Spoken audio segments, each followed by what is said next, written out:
What is your American dream? My American dream is that we just stop talking about walls. A society without walls. That's my American dream. I pray for, everyone to be happy and be at peace. People come to this country for the same reasons. They try to get away from what's going on at home, and we should embrace each other. Got two things. I hope that Spanish is prosperous for our son Dion, who's 8 years old now, and we hope that he will be taking over our company in the future. My American dream is I have to successful my every single thing because I have one daughter and my wife. So that's I want my good hard work and give it to them. My American dream is one day I have my home pancake all over the place. I'm living it. The fact that I'm able to open up my own food truck and be able to represent my culture and be able to expose it and just kind of create unity representing Ethiopians and Eritreans. Everyone has a right to the American dream.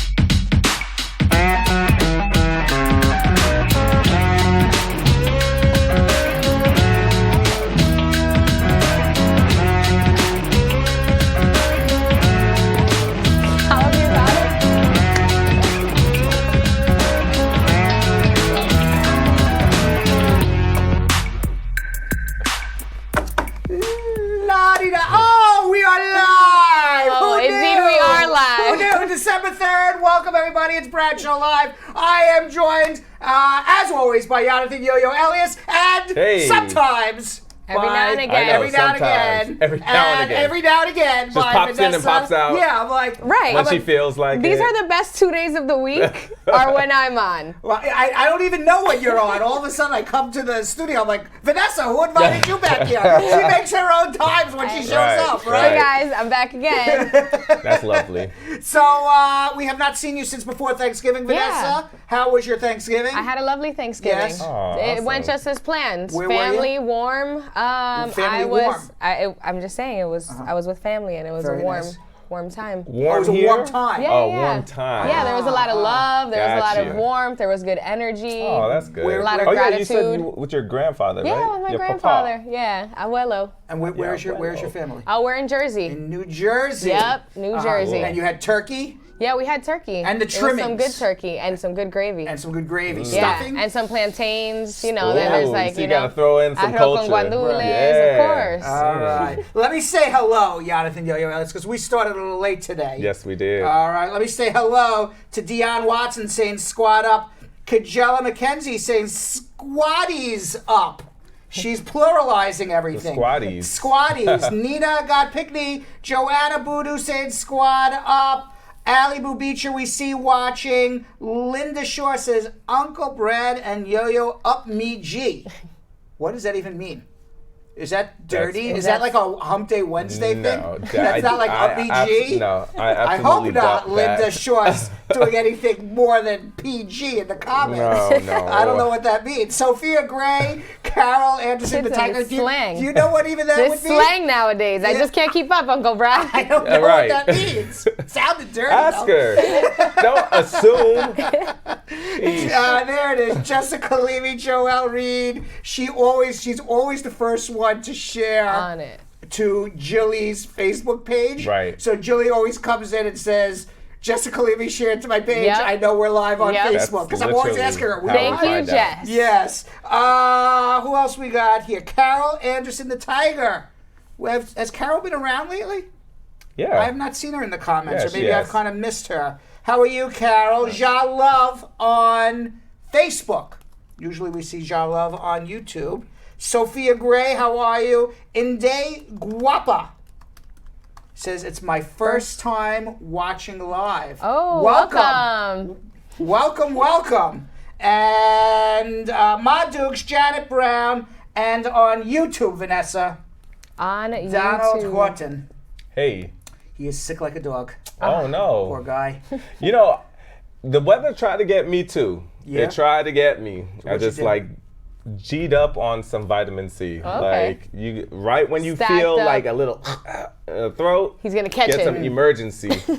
I get that emergency. Look at Brad. He's already disgusted. Like, when did you feel that way? Yeah, because he's such a germaphobe. Yeah, because once I find out that you're even think that you're Oh sick. yeah. If you ever are sick and you don't come tell here, me. All right, so I guess those will be one of the days you won't see me pop up. How's that? That's right. Noted. Lesson learned. Will make Noted. you feel like absolute dog doo-doo. That's if you're right. sick. Right. You will be dismissed from the studio. Yes, I've been dismissed. Right? before. Dismissed from the. I said I will For do having, shit. for having freaking food poisoning. So it wasn't even like anything contagious. Yeah, he can't. It can't be within any sort of radius of Uncle Brad. He has a show to do every day. Do you know that? I did look like crap though. That day. It was not a confirmed food It poisoning. was. It could have been a stomach virus, and it would have been like Contagion all over the place. All right, we would have been. You ever seen that movie Can't have Contagion? that. Yes. It's like my Freddy Krueger, that movie. We you know? would have had to mercy. keep you hostage in the studio. You would have just had to answer questions all day. Exactly. I would be like in that, like when E.T. was like Yeah. cornered, and they have the people Quarantine in and- like, in like these hazmat hazmats. suits. That's how we. That's That's would exactly be. how you I makes you know feel. that the fans would love it. Can you imagine we do all Bradshaw live in hazmat suits? No, don't give any That would be ideas. hilarious. They're like, Uncle Brad, what's going on? No Why is ideas. everybody in a hazmat suit? But ask away. Yeah, well, squad, just Clooney said she may have a cold. Start a watch party. All right. All right, Nicole Walters. Even if the squad has a cold, we may have to put on hazmat. So you said Donald has a cold. Yeah. So how you feeling? I don't know. I think Donald should shut off the show just in case he gets everybody else sick. No, Absolutely Don't do that. not. no, I'm Don't do only that. kidding. I'm only kidding. Red Stew, how are you? Ira Lama. Your favorite favorite llama. llama. I'm going to tell you something. I mean, I could have lots of different favorite llamas, but Ira, Llama I mean, it just flows. tops them all. Doesn't it flow right off of Oh your my God. right off of That's your? exactly what you would name a llama. That What flows else? flows right off the tongue, Ira Lama. Like if you were going to name a llama anything, you would name it Ira, right? There you go. Yeah. Jamila Russell, how are you? Jamila's an associate here at Spar Bernstein. She always checks it out at the beginning of the show. Yeah. Awesome. And then by the Hey, time the Jamila. show's over, I see her deep in her files working on people's Aw. cases. DJ Nicardo saying good evening. Rich Moore, squad up, everybody. Roy Kennedy saying hello. Tolly in the house. Yeah. In the squad house. It's the squad house, Vanessa. Yeah. I'm And with it. Ken Kibbett and Mr. A. Shaker saying squad up crew. We have a crew here. We got Maestro Right? running the controls, Yeah. Jilly Bean, Pizza, Jenny from the Cubicle, Yo-Yo, Dr. Yo-Yo, Baby Boy. All of those. All the above. of those people. He's like, Dr. You Jekyll wear and many Mr. hats. Hyde. Depending Yeah. on man how of you many feel. hats. Right, and of course, Vanessa Contreras. We have no nickname. Some people are calling her Nesquik. You know what I mean? Yeah, I don't know. Nothing is stuck yet. No, nothing. But I want you guys to take your time. We are. Right. We had that discussion before you showed up in the production meeting. She may be And- the first one to not have one. Well, no, we would not do that to her. But what in the production meeting, everyone's like, "Well, what's Vanessa's nickname?" Right, because And I it's said, just of so much importance. and it was It it was is. it was Urgent. top. It was top on our list. Wow. And I said it just has to happen naturally. Yes. Touche. Natural. I Noted. agree. Natural. We don't have it yet, I agree. right? all But I'm going good. to tell you something. Your first day, Yo-Yo, they named you They Yo-Yo. named me Yo-Yo on my They named you first Yo-Yo. day. It was Yeah. like love at first sight. We're Exactly. still warming up. Yo-Yo. All right, why don't you tell everybody what they need to do to share so we can get ready for some schmoozing? Absolutely. All right, guys. Now, first off, Facebook and YouTube. I need you guys all to join the Facebook fan page on Facebook. You guys get the first 5 questions that we ask on social media questions. You guys get that. Nobody else. Okay, we ask those even before the people that are on live. All right, so make sure you guys join that. What's up? You gonna say something? I'm ready. Okay. I'm reading the news Look, for the look. first time. He's still stretching over there. I was curious what happened to the world today. I was looking at my news. Okay. All right. Rocky's warming up. Right. Yes. He's like, oh, That's Rocky. right. Don't talk about I'm Rocky. going to tell you now. something. Jilly said that she wants to bring in some like meat You know, like, you know, and make it really cold here, and just start some punching some meat okay. while you're doing, you know, like Rocky did. I like that. Yeah. Start socking the meat. Yeah, socking the meat. All right, and also now that sounded dirty, also. Yeah, right? that did. Yeah, I don't want to sock any meat. It didn't sound dirty until you said that, though. All right, now on Facebook, like, love, smiley face, wild face, mad face, sad face, whatever you're feeling. I want you guys to make sure you show that on the video on Facebook, and of course, we need you guys to share. Everybody, this is how we get the show out to everywhere, all over the world. It's only because of you. Because you guys come from all over the world. If you guys share to your friends and your family that are on your friends list, it literally will touch the entire world. If I share it, it's only gonna touch New York, maybe some Cali, you know, a little bit in Ethiopia, Nigeria, maybe. By the way, you gotta run for your money as best dressed on Bradshaw Live now. Ooh. People are commenting on Vanessa's sweater. I mean, she's prettier than me. All right, Yo-Yo used to be the best dressed on the show by far, but now you gotta run for your money. This is a great sweater. Listen, Yeah, you know, but it's not Vanessa's sweater. It ain't Vanessa's sweater. It's not Vanessa's and I'm sweater. okay with it. I'm okay with losing to her. That's fine. We're on the same table here, folks. Yeah. We're here for the same purpose. So okay with it. Everybody's sweater's nice. But focus, y'all. Everyone that's on YouTube right now, you have to stop what you're doing. Press that red button and subscribe. And you have to share, guys.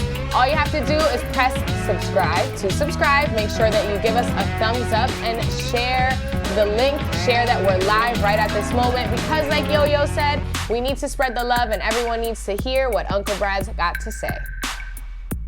That's it?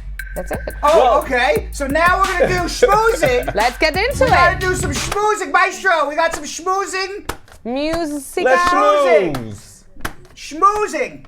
I ain't schmoozing till I see a clock burning up in flames. The We'll clock. stay here all Is the day, clock Maestro. burning up? There we go. There you go. I don't know. Yeah, Oh, it is. clock's I burning up in thought flames. it was the coffee.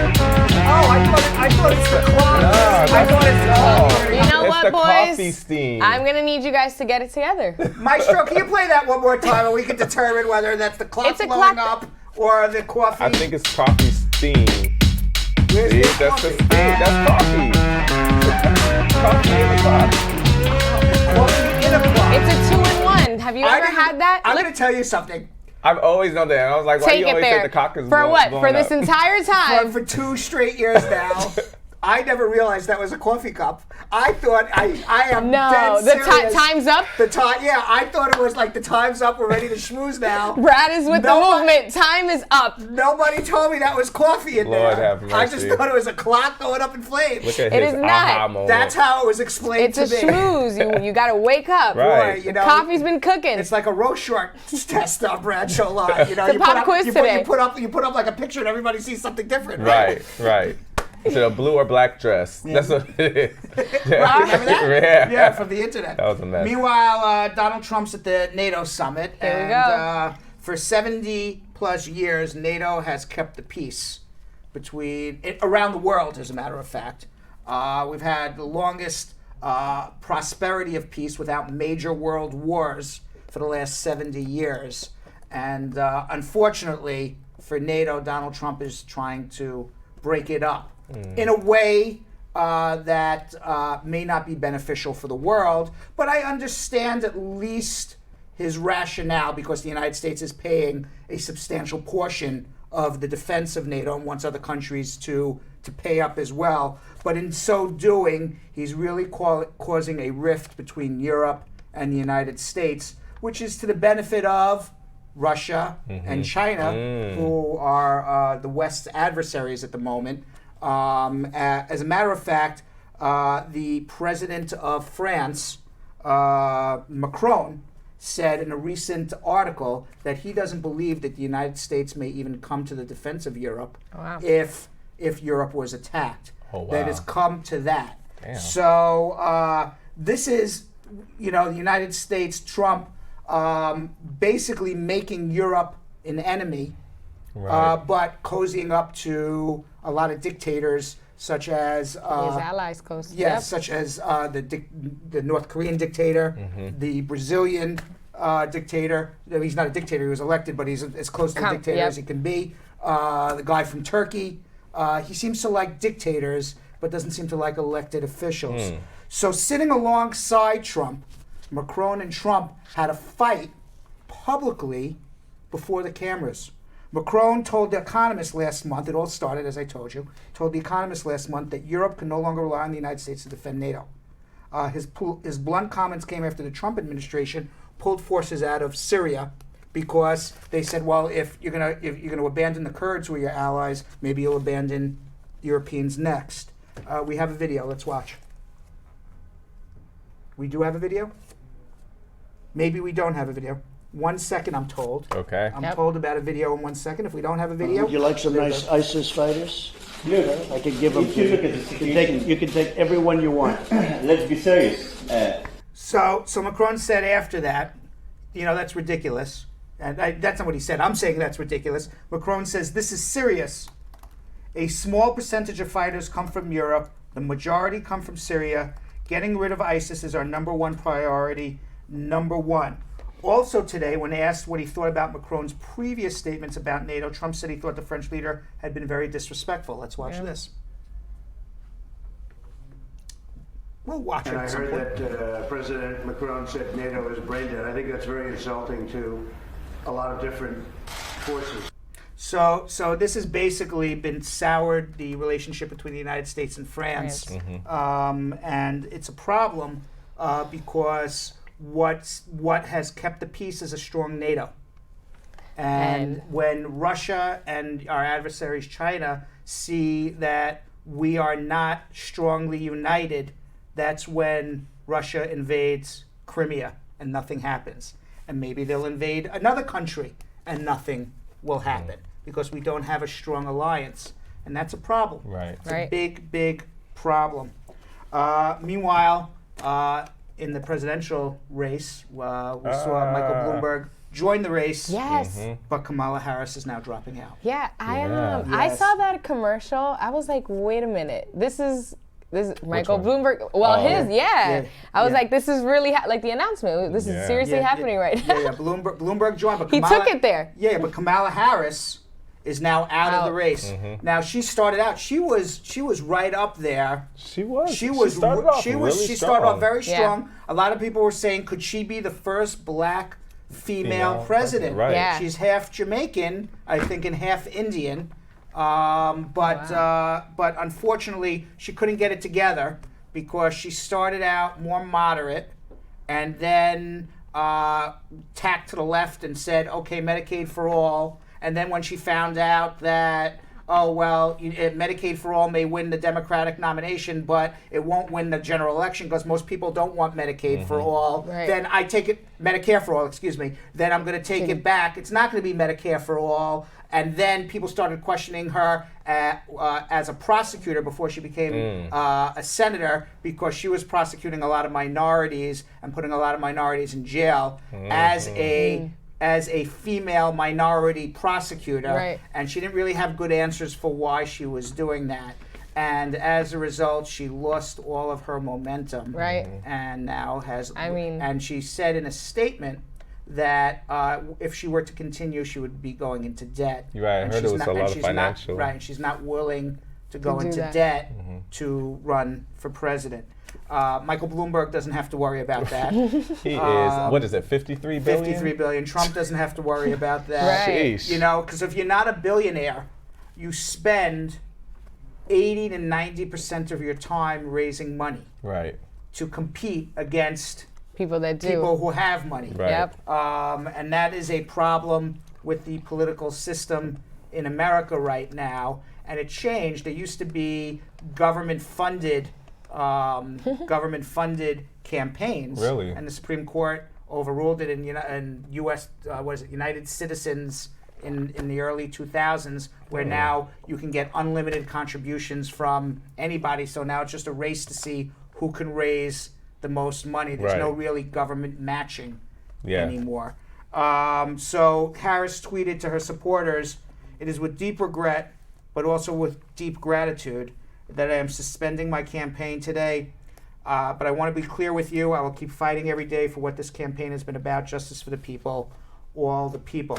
Now, the high point of her campaign came during the first presidential debate, when she attacked former Vice President Joe Biden for his stance on desegregation efforts in the 1970s.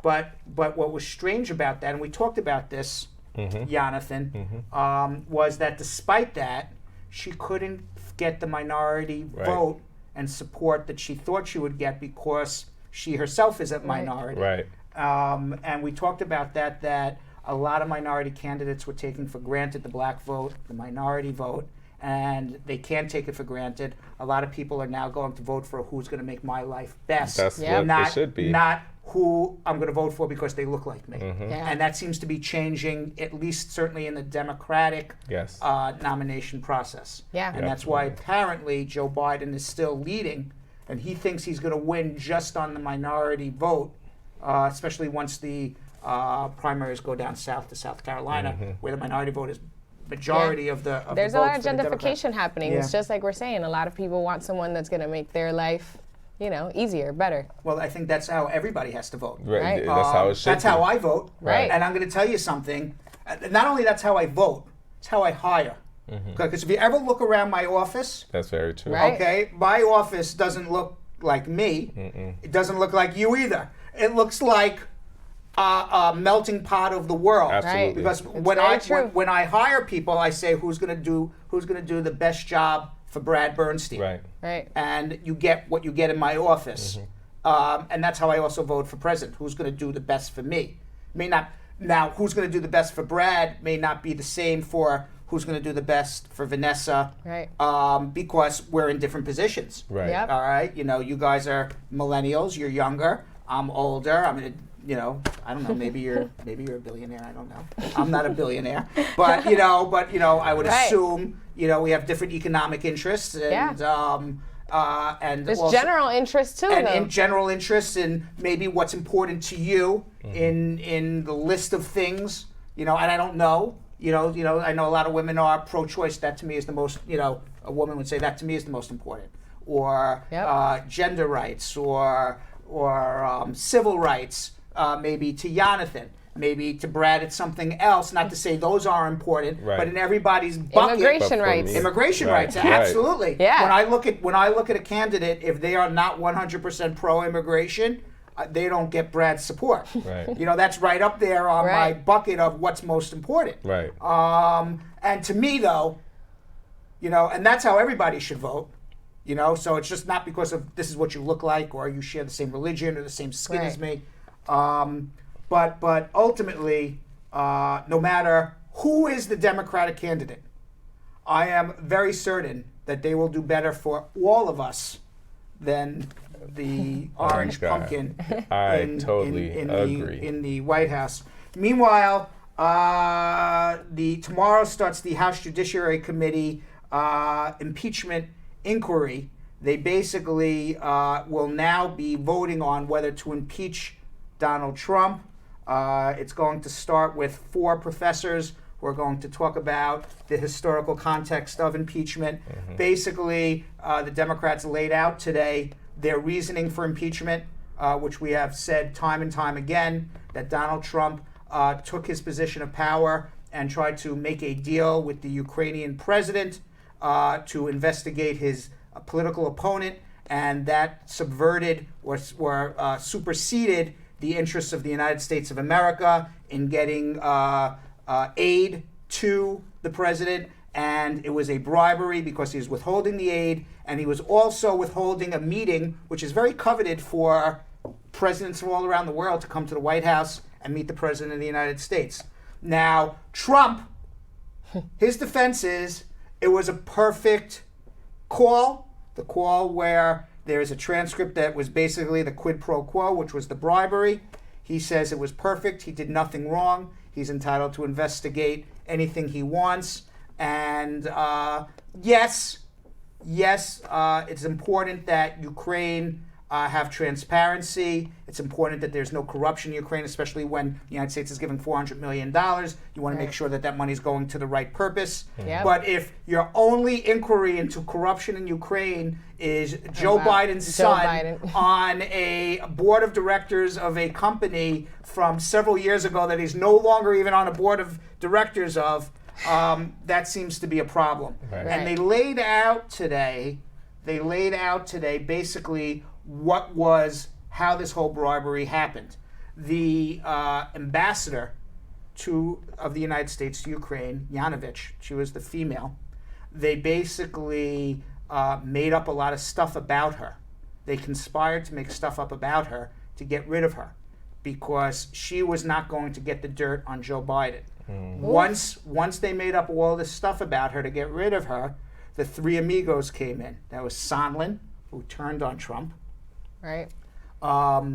Volker and Rick Perry, who was the energy secretary, along with Giuliani, basically took over the vacuum of the departed Ukrainian ambassador. And their foreign policy was, we don't care about Ukraine at all. We care less about Ukraine. God bless you. I don't really care whether you're in a war with Russia or not. You can do whatever the hell you want. Right. But if you want $400 million from the United States, give us something on Biden. Give me dirt. Because he's going to be the opponent against Donald Trump in the 2020 election. So interesting where so much of our money goes. And that's basically what happened. Now, the Republicans, when they always tell you in law school, if you ever go to law school, when the law is not on your side, you argue the facts, and when the facts are not on your side, you argue the law. Well, the law is not on Trump's side. It seems to be it's a bribery. Yep. So they're arguing the facts that, well, he didn't do anything wrong. Yes, it's exactly what happened was what happened. The man did absolutely nothing wrong. It's like a completely different fact pattern than what we're seeing here. And we'll see what happens. When you read out the Democratic point by point, all of their issues that they had with Donald Trump and this bribery, it seems pretty bad. And you say to yourself, how can any Republican, say he didn't do anything wrong? But then if you're a Republican, you say, well, if I go against Donald Trump, I'm going to lose my job. Right. He kind of basically took over the Republican Party. Yeah. So, we'll see what happens. But my guess, unless something dramatic happens, my guess is that he will be impeached in the House, he will survive in the Senate, and the American people will be the appeals court. This is your prediction. That is my prediction. And it usually goes right. Now, I will say one other thing. One of Trump's biggest defenses, and I thought about this today, and I haven't read anything about this, but one of his biggest defenses is he says, well, the president of Ukraine has come out and said there was no quid pro quo. He says there was no bribery. So if the president of Ukraine says there's no bribery, then how could there be a crime? Well, no, and then everyone says, well, if you go to rob a bank, but you didn't actually rob the bank, it's still an attempted robbery. If I shoot yo-yo and I miss, it's still an attempted murder. But I even thought about something else. Why would the president of the Ukraine say, yes, I felt like I was being bribed. Yes, I feel like it was a quid pro quo. Because you want to know why?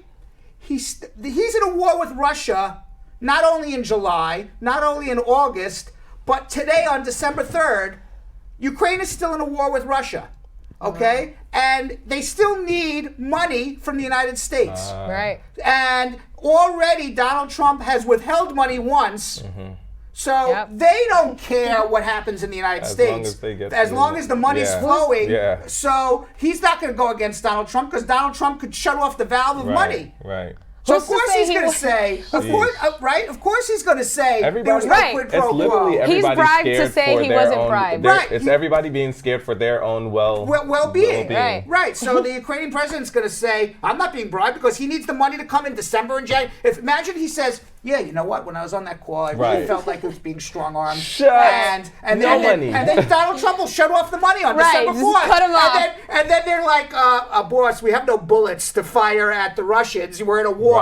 Well, Donald shut the money off. So they're more concerned about their life and the sanctity of their country, let alone the political process. They have their own priorities. They have their own problems. So of course he's going to say that. And nobody said that, but I thought about that. That's true. You're speaking about it. I'm like, who's to say he wasn't bribed to say he wasn't bribed? Exactly. He needs it to keep flowing. That's right. I mean, who's to say that somebody said, here, take a couple $1 million. Here's some more. Just hush up. Who knows? Who knows? So, what else is happening here? The appeals court said that Trump still has to hand over his tax returns. We're going to talk about that. Still talking about that? Yeah, we're still going to talk about that after the Supreme Court has their say on it, because it's going to go up to the Supreme Court. So, what else we got here?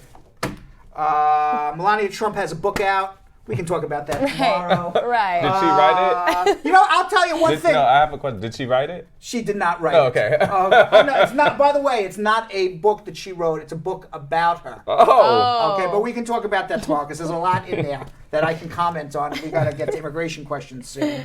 But I did see a couple of other things I did want to talk about. Let's talk about One thing is that this isn't, when the pumpkin does something decent, you gotta give a pumpkin a prop Right. every so often, right? So you may have remembered, you weren't here at the time. Okay. But Yonathan, you may have remembered a few months ago, I interviewed a woman by the name of Roxanne White. She was the founder of Missing and Murdered Indigenous Relatives. She was the Native American who was bringing attention to the cause that there she is. Remember her? Yeah. She's bringing attention to the cause that there are a lot of Native American women who go missing every year, get killed, raped, abducted, put into slavery, and nobody talks about it.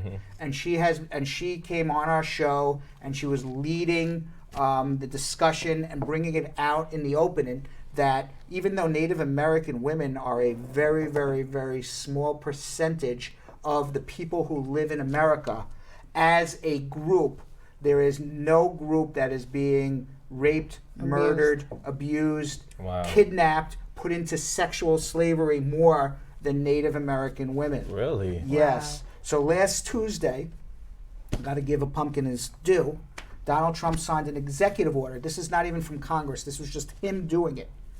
Establishing a task force to address the rash of violence against missing and murdered American Indian women and Alaska Natives, an issue the administration has been focusing on for many months. So the Native American women experience, obviously, as I said, some of the highest rates of domestic violence, murder, abduction, sexual abuse, and a lot of times they're abducted and put into slavery, sex slaves. So I'm glad that he's doing something. Donald Trump was joined by Attorney General William Barr, administrative staff, and a number of Native American tribal leaders. Trump told reporters that executive action on the issue should have been done a long time ago. I agree with him. I'm glad something's being done. But just because you do, you help, as I said, this is not a good analogy, but because you're helping an old lady across the street doesn't mean you're not a jerk every other day of the week. One good deed doesn't outweigh the millions of bad things that he has done. But I mean, he did do something for what I would say is still something that's happening in the world, sex slavery and things of the sort. We talked about it for a little bit. We told everybody to just be cautious, and then we don't really speak about it again. So now for it to come back, let's give the pumpkin a little bit of. And now what I don't know if it's you would say ironic, hypocritical. I'm not sure what it would be, but there are reports that the pumpkin did have dinner parties with Jeffrey Epstein, who himself was abducting women, maybe not kidnapping them, by hood and handcuffing. Maybe he was, who knows? But certainly coercing them and forcing them into any sort of prostitution underage. And Donald Trump was there at dinner parties with him many, many times. Which goes back to a lot of people saying he was murdered. Brad gave Trump like 2 seconds. He's like, well, but let's remember it was burning his tongue to say anything nice. And I don't know if have you seen like there's celebrities who are like accepting awards and stuff, and they're coming out at the end of the speeches and like Epstein was murdered, right? Have you seen that? Yes. Right? So I mean, people, who knows? I mean, there's a whole million conspiracy theories. He was murdered by Prince Andrew. He was murdered by the Trumps. He was murdered by the Clintons. Bill was at dinner with Epstein too. So, you know what? I do know this. Okay, at least I know for a fact me. Right. I assume you too. None of us ever had dinner with Mr. Epstein. No. Right. No. So it was not us. It was not us who murdered. Wasn't there. It was not us. We weren't there. Who murdered Mr. Epstein?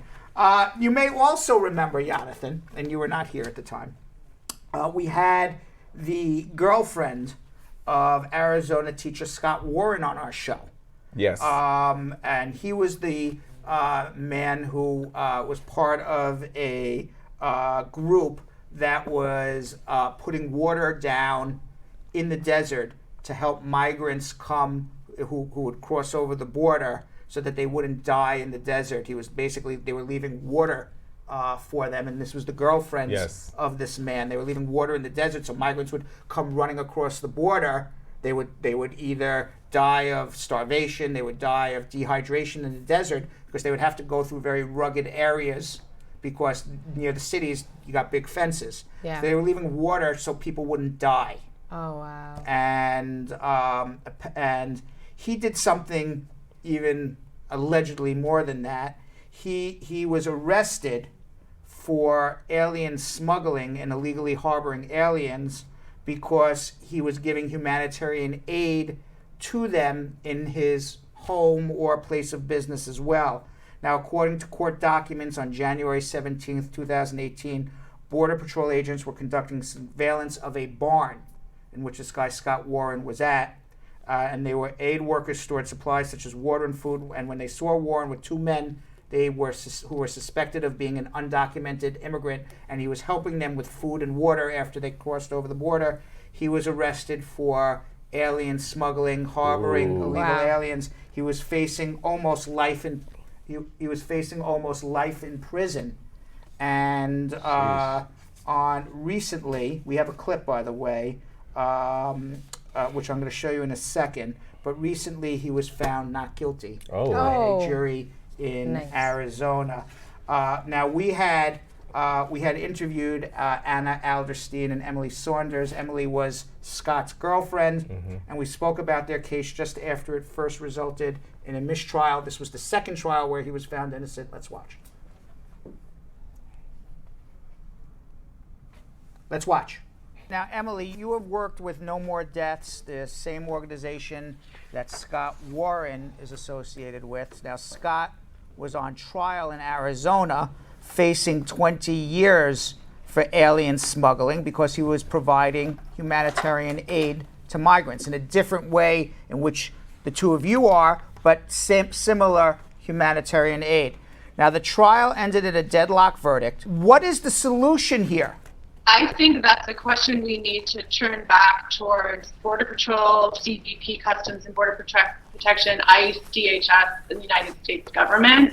As border residents living here in homes, in neighborhoods, and going to churches where on any given day we can expect a migrant to knock on the door and plead for life-saving humanitarian assistance, our solution is to search our conscience and act in the moment according to our deepest values, according to our deepest beliefs about what a healthy society looks like. It's compassion and kindness. And we're being asked to do that in a culture where that work is increasingly criminalized. We are here witnessing something unprecedented and, yes, very scary. It has huge implications about the future of our country. So that's what happened there with Scott Warren. I just want to go through it quickly because we have so much stuff here. Right. Yeah. And last year we talked about this on Thanksgiving, and if I don't talk about it soon, we will talk about it next year on Thanksgiving.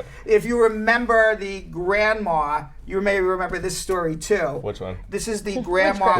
We had like a bunch of grandmas on the show. Well, this grandmother accidentally invited a stranger to Thanksgiving dinner. Yes, I love this story. And texted what she thought was her grandson. And it turns out, here's this like elderly or middle-aged white woman, and she texted, this young black man thinking it's her grandson. Obviously, they don't look alike. Right. All right. And she had text him, was like, come to dinner at my house. And he showed up. He was like, who's this? Yeah. She was like, your grandma. He was like, can you send me a picture? And then she sent a picture of her face, and then he sent a picture right back saying, it's not me, but can I still come? Yeah. And she was like, that's what grandmas are for, that's to feed. Right. And he came, so now he's come again this year. It's like, fourth year. Right, it was like, where was that? I never saw it, but I assume it's similar to the Sidney Poitier movie. I haven't seen it. You know what I'm talking about? Like who's invited to, when he's invited to the dinner, but I never saw the movie, but you know what I'm talking about, right?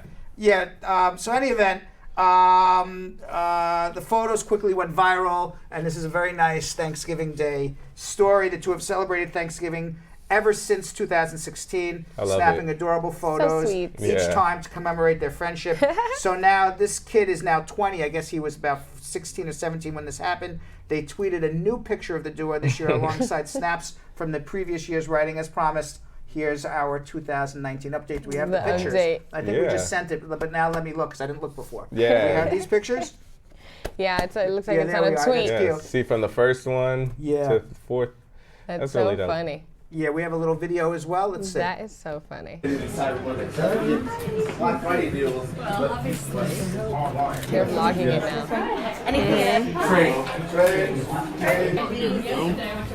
That's awesome. All right. So, and finally, it was Black Friday, Black which Friday. pulled in $7.4 billion in sales. Yep. You were Ooh. busy, right? Oh yeah. Shopping or working? A little bit of A both. little bit of both. A little bit of And both. then Monday was Cyber Monday, which is That the was good, sales too. online. That was good too. Oh yeah. And today, you know what today is? What? It's Giving Tuesday. It's celebrated on the Tuesday after Thanksgiving. It's devoted to charitable causes, allowing people to focus on others. And it dates back to 2012. And it was started by the 92nd Street Y right here in Manhattan. Nice. So what can you do to help? If you search under the hashtag Giving Tuesday on social media, it turns up countless organizations where you can donate to a good cause, including Leukemia Lymphoma Society and Habitat for Humanity. So we have now Yonathan and Vanessa. Black Friday, Cyber Monday, Giving Tuesday, and Hump Day Wednesday. There That's you go. I already knew that was coming. All right. Why don't you tell everybody what they need to do while I get ready now to punch some meat over here. yeah. That sounds dirty also. You gotta just warm up over there, Rocky. Just We'll warm get the up. fans warmed You up. get the bench warmed up. All right, everybody on Facebook, this is the time to start your watch parties. This is what you guys have been waiting for because you already know this is when we need you the most. Yep. When you start your watch party, it sends our video to your profile and you are the hostess with the mostest or the host with the most. All right, and how you do that is not to subscribe like that, but you press share, okay? Press that little arrow, it says share, and then two options down, it'll say start a watch party or host a watch party. It will say how many friends you have currently online, then share. It says start, just like that. Push it like that. And when you do that, like I said, it'll send a notification to everybody that's on your friends list right now. You could also invite people manually. Just click invite and all of their names, and it will send them a little notification too, even if they're not online. So you guys make sure you do that. And what are we gonna do on YouTube? And on YouTube, guys, same thing. If you haven't already, right now, we're waiting for it. We're still watch party. This is how you do the watch party, Just John. But you can talk about YouTube. One in the more meantime. reminder. But on YouTube, guys, stop what you're doing. Make sure that you have subscribed and you can share. Share the post. This will then let, like Yo-Yo said, everyone know that you are online watching the Bradshaw and that we're about to answer all of your immigration questions, or at least most of your immigration questions, and someone out there needs to hear it. So make sure that you share the post if you're watching on YouTube and share with your friends. And this is what you guys have been waiting for. This is where you guys call in and get all your answers to your immigration questions. It's certainly where Laura was asking, when are these immigration questions going to be starting? Well, starting now. Well, when Maestro tells us it's going to start. We need that It's cue. all up to Maestro. Oh my gosh, Maestro. We need the cue. We need Start, the cue. let's start these answers. And I love Marcia. She says, soon, Laura. Brad has to give us the news first. Yeah, exactly. All right? And here we are getting answers to your immigration questions. All right. And C. Levine, I guess, in West Palm Beach, Florida. C. Levine. Hello. Hello. Hi, how are you? Yeah, not bad at all. What's going on? What I want to ask you, Brad. Yes. Maybe I need consultation for that. I'm married to a U.S. Just do me a favor. Can you just shut 30 off? years. Do me a favor. Just shut off the TV. Just do me a favor. Shut off the TV or the radio in the background.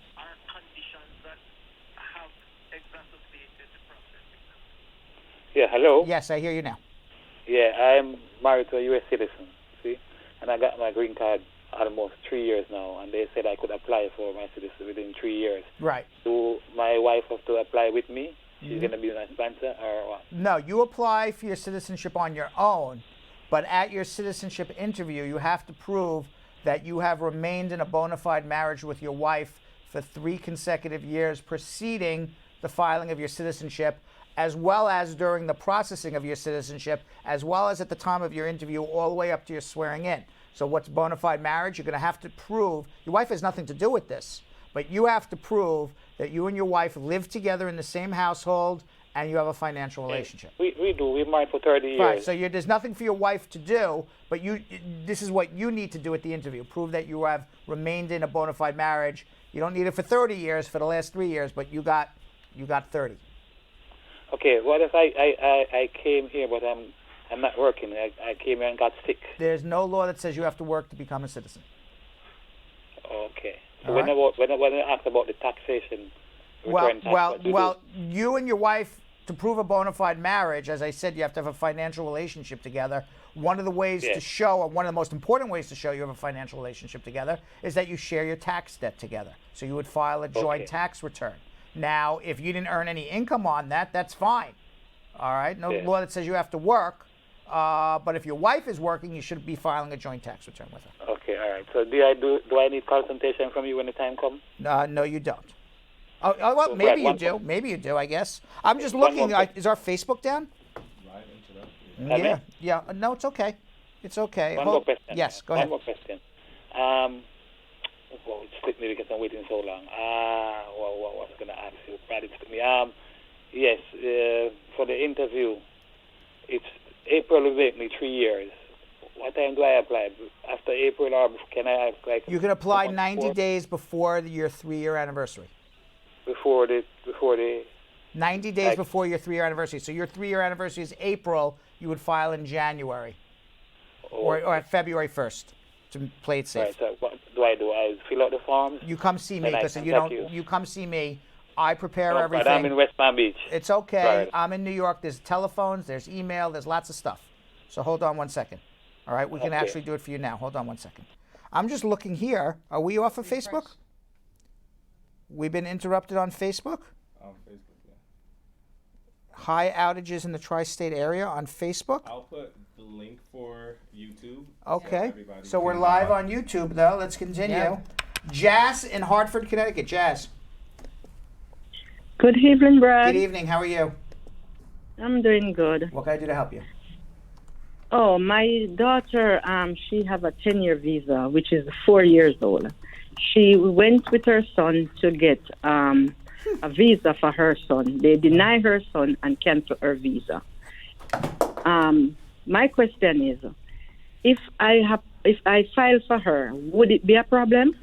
You have to tell me that whole thing again because I'll tell you 3 things that happened while you were. One is my computer fell apart. 2, I looked for water and nobody gave it to me. And 3, we're not on Facebook. So this has been an absolute disaster. Look at this. My wire fell out, so I can't even like say goodbye to you if I wanted to. You're on the show forever now. Okay. Okay. Facebook is working again, though. Do we have to start our Facebook feed no, over? we shouldn't have to. Just continue. Okay, fine. And nobody even gave me water today. All right. So start your question all over again, and now now that we're back on Facebook, I feel a lot better. Yes. Okay. Brad, my daughter, she have a 10-year visa. 4 years now she have the visa. She's been traveling on it, and how old is your she daughter? went with her son. How old is your daughter? She went with her son. She is 27. Okay. She went with her son to get a visa for her son. Right. They deny her son and cancel her visa. Why did they cancel her visa? What was the reason? They said she spent twice. She spent 4 months. So what? So they canceled her visa. Okay. So I'm asking a question now. If when I file for her, would that pose a problem? Would they deny her? No, they would not. They would not? No. The reason they canceled her visa is because they believe she has an immigrant intent, that she's coming to live here in America. So when you file for her, it's an immigrant intent, so it's not a problem, as long as she didn't commit a misrepresentation. Okay. All right. So So what can we do about the visa that is denied? Well, she can, but if you file for her, then she's proven what the embassy believes, which is she has an immigrant intent. No, I haven't started the filing yet. So, yes, she can reapply. If her intent is just to visit, don't file for her, all right? Because once you file for her, for sure they're not going to give her a visitor's visa. I know. All right. So that's a choice you guys have to make. All right. So we don't need a lawyer for nothing then. I don't know what you're doing. If you may No, need a I'm lawyer to help her navigate the visitor's visa, you may need a lawyer to help her navigate the green card.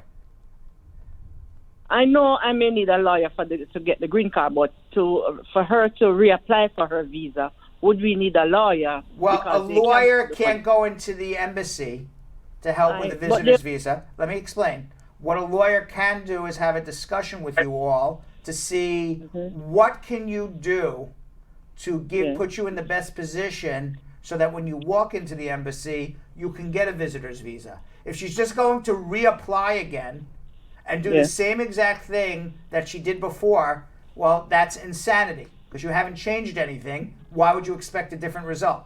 So, if you're going to go back and apply again and you're going to not file for a green card because you want to try to get the visitor's visa, then your best opportunity is speak to a lawyer so that way when you walk into the embassy, you walk in from a position of strength and you give yourself the best opportunity to get that visitor's visa. That doesn't mean you're going to get it, but it's certainly better than just I'm going to apply again and see what happens.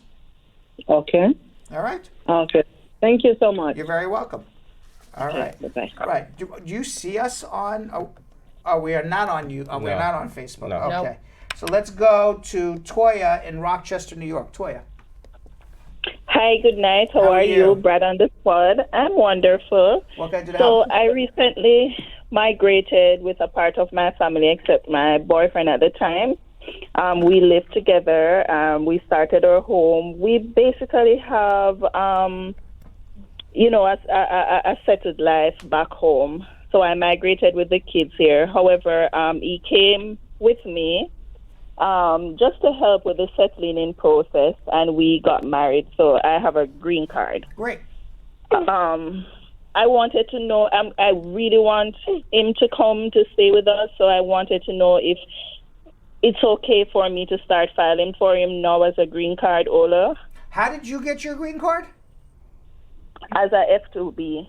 Okay, so so now you got your green card as an unmarried daughter of a permanent resident. You can now that you got your green card, you can marry him and file for him. Absolutely.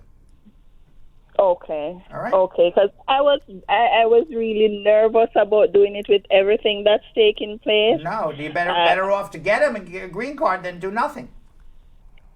Well, that's true. All right, so hold on one second. We can help you. Let's go to Yasin in Indianapolis. Yasin. Hello. How are you? I'm good. How about yourself? Great. I would be much better if we were on Facebook.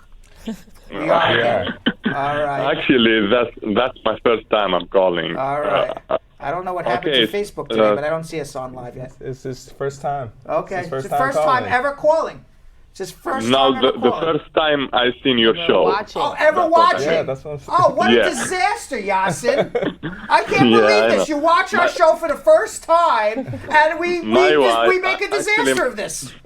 My wife, she told me about you All guys. right. That's why I'm calling. Okay, what can I do to help you? Okay, I have an issue with my case, which is I've been married like almost 3 years. I applied for the I-485 for 2 years and a half now.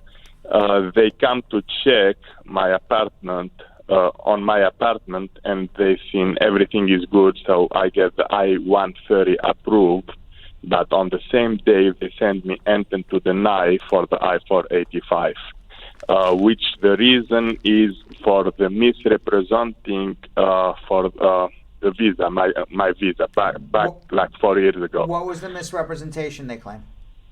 They told me if I known anybody here, and I said no. I didn't say no. That the application, I'm not responsible for it. The travel agency, they do that application. Well, So I didn't file it. Guess what? You did because you put your signature on it. So Okay, All right. So you're after married. that- You're married to. When were you denied? I just get denied like on November All right, so 14. you need to do a waiver. Yeah, I did that.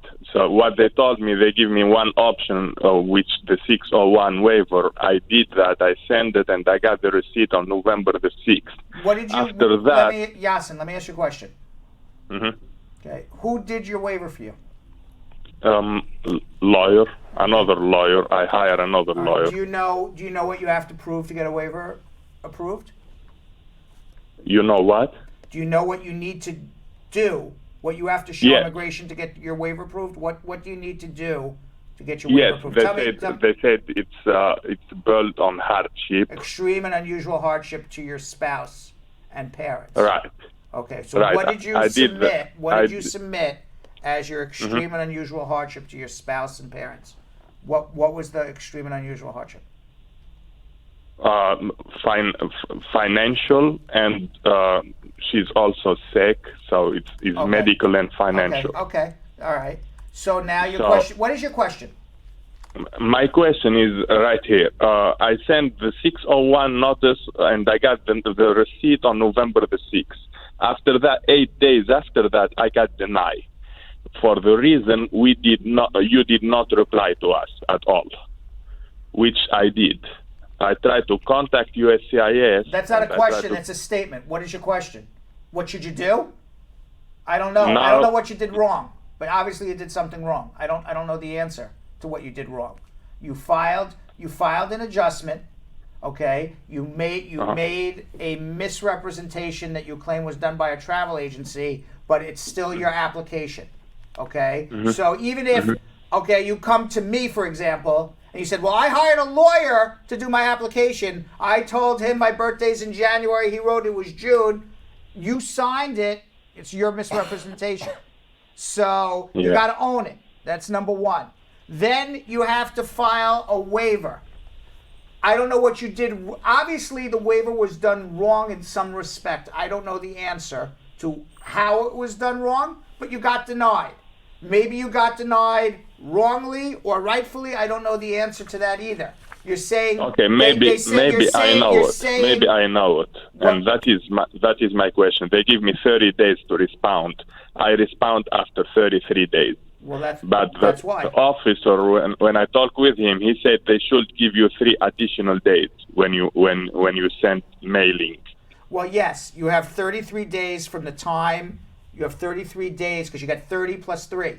So if they denied it for that reason, then you have a right to make a motion to reopen and have them reconsider it. You got to count the days. Yeah, that's why they told me do not work right now. Stop working. You cannot work. You can't do anything. You got denied, and you have 30 days to appeal it. All right. And I heard you one of your video. You said do not appeal because it takes forever. Correct. I would refile again, but I would need to see and see everything. But my general assessment is refile again rather than appeal. Refile again, all over again, the I-485? Yeah. I can't do that because after 30 days, they're going to start the processes for the deportation. That's what they said. Refile before they put you in deportation. I understand. All right. So I refiled. Hold on 1 second. Hold on. Because he now spent 5 minutes telling me a story that could have been done in 30 seconds. We got to get to more people. Yes. All right, but he needs to refile it again. I don't know why they denied it. He claims immigration claims he filed late. He says he didn't. I don't know. I don't have the paperwork. Right. Either way, you're denied. Refile it again and do it right this time. Dates. Okay. He had a lawyer, I assume. You got to if you know there's a misrepresentation, you got to show up to that interview. Yeah. With the waiver ready to go. Come clean. I did something wrong. Right. All right. You know, it's like when you're begging for mercy. When you're doing a waiver, you're begging for mercy. Mm-hmm. The last thing anybody wants to hear is, I didn't do it. Well, the travel agent did it. No, you did it. You signed it. You got to take responsibility for it. All right. Let's go to Aisha in Philadelphia. Aisha. Yes. My question is, hello? Yeah, go ahead. All right. I had got married in 2017, and my husband came up in 2017 on a March, and they gave him a 6-month visit. So we had got married in June of the 2017 on the 18th.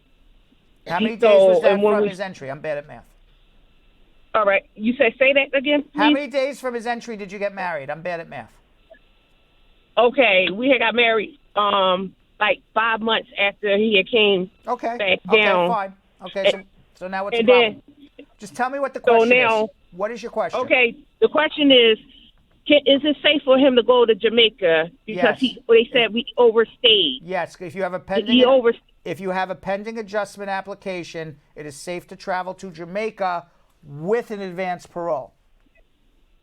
Yeah, but they say the lawyer that we have got to do our case, he's telling us that it's not safe to go down. He said because he overstayed his time for 6 months in here because we didn't file right after we got married in June. If you have when I had a pending adjustment, if you have a they reviewing it. Immigration is reviewing our. You want me to talk now? Huh? Yes, I'm gonna shut up right now. Yeah, thank you. If you have a pending adjustment, it's under review right now. You had an interview. You haven't had an interview. They have not made a decision.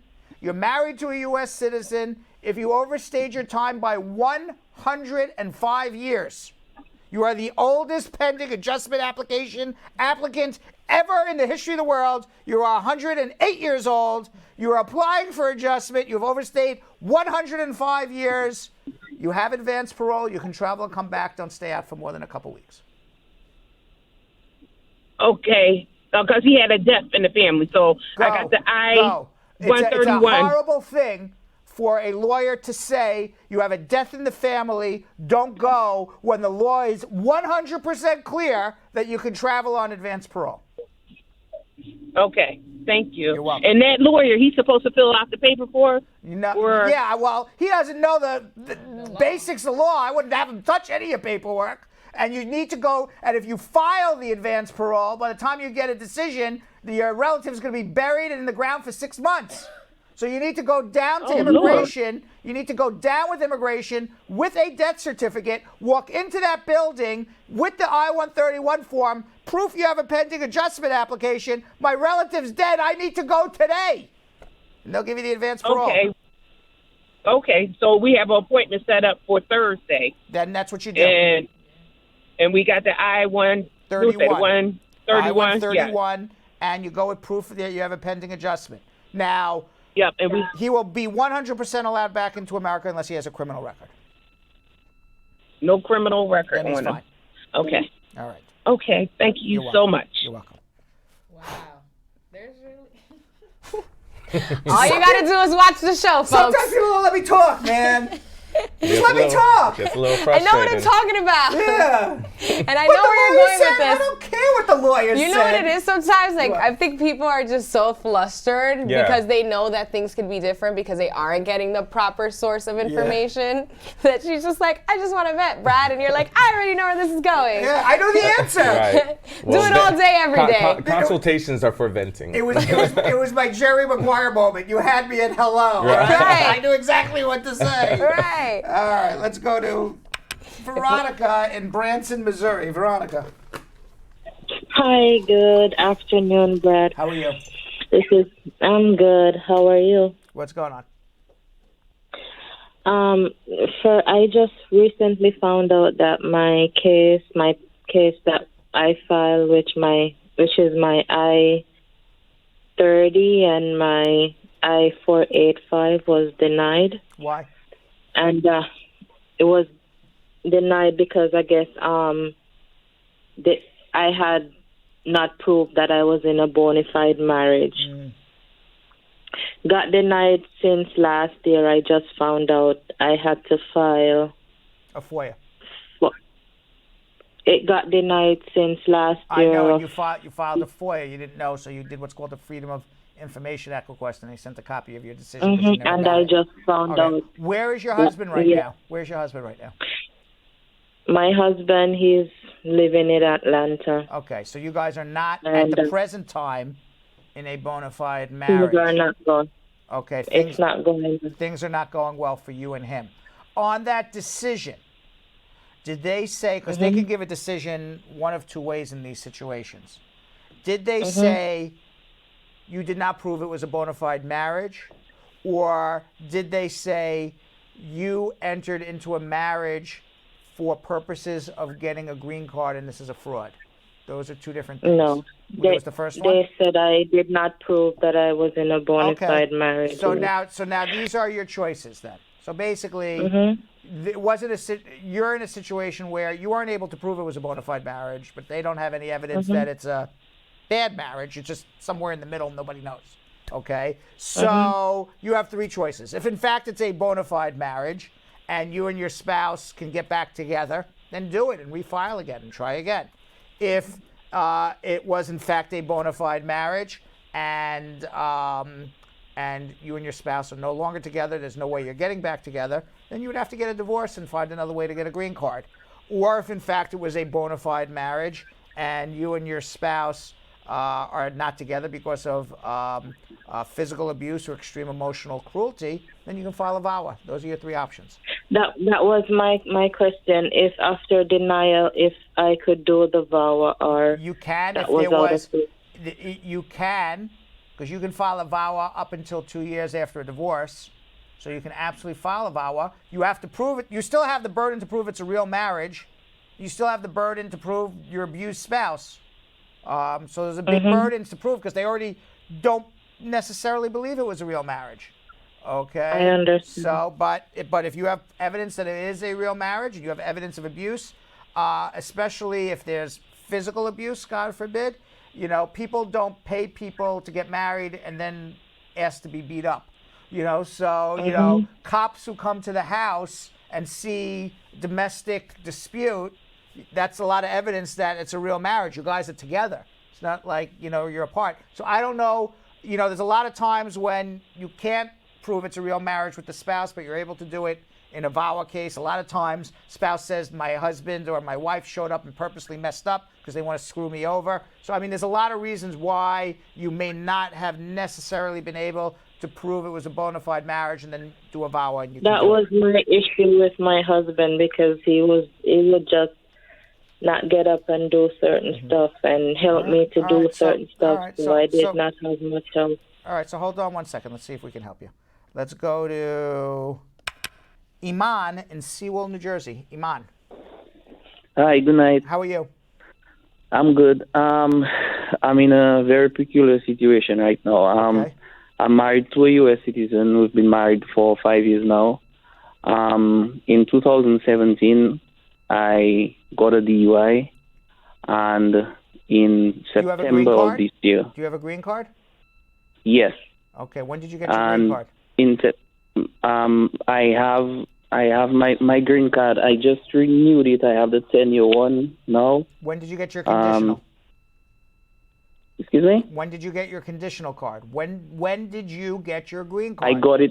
I got my conditional one in 2015. Okay. So you've been a resident now for 4 years and you have a DUI 2 years into your residency. Is it one DUI or multiple DUIs? I have one in 2017 and I just received one in September of this year. What are you doing? Is this turned into a DWI? I've been struggling.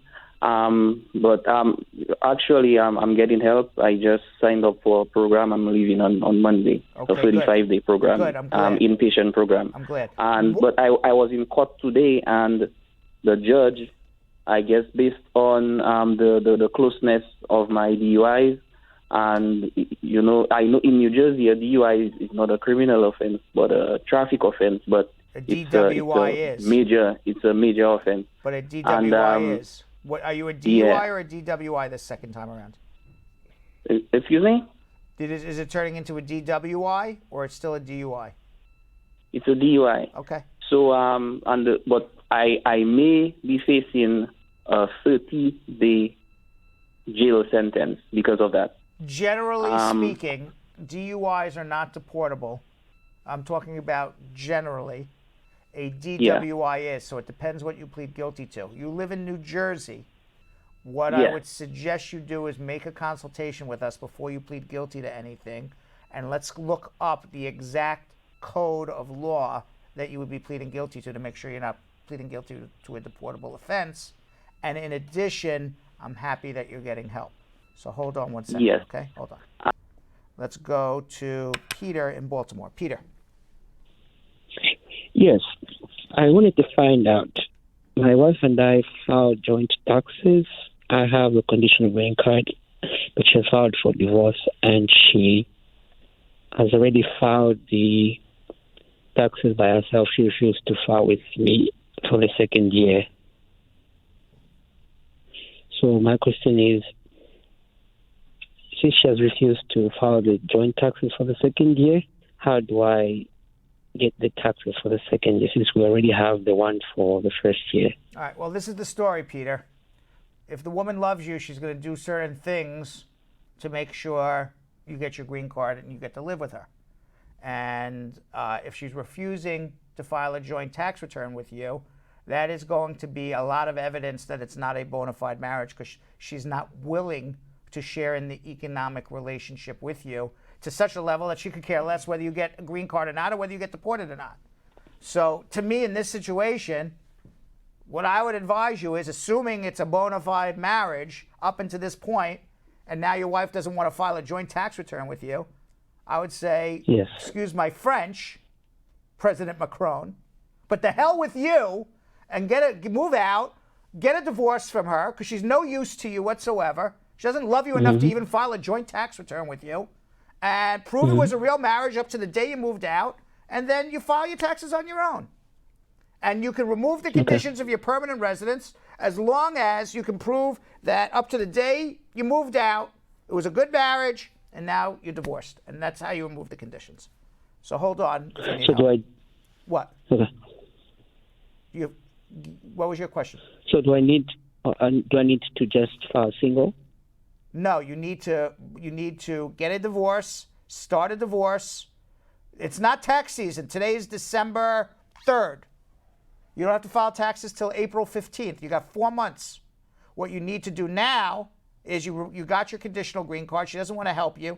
Things aren't working out. Yeah. Make plans to leave, get a divorce, leave with evidence that it's a real marriage, and move on with your life. Okay. You love the woman, then go for counseling. And let a counselor tell her, file a joint tax return with the guy. What's the big deal? You know, I mean, I don't want to break up marriages, but, you know, I mean, I never heard of a thing where somebody says, you know what, I'd rather save $500 or $1,000 or $2,000, whatever the difference is in filing a joint tax return versus filing on your own, a couple $1,000. I mean, we're not talking millions of dollars. We're talking a couple $1,000s. I'd rather save a couple $1,000, and hell with you. I don't care if you get a green card or not. So why was that? Why would I want to be with that woman? So hold on 1 second. All right, let's go to Stephen in Queens. Stephen.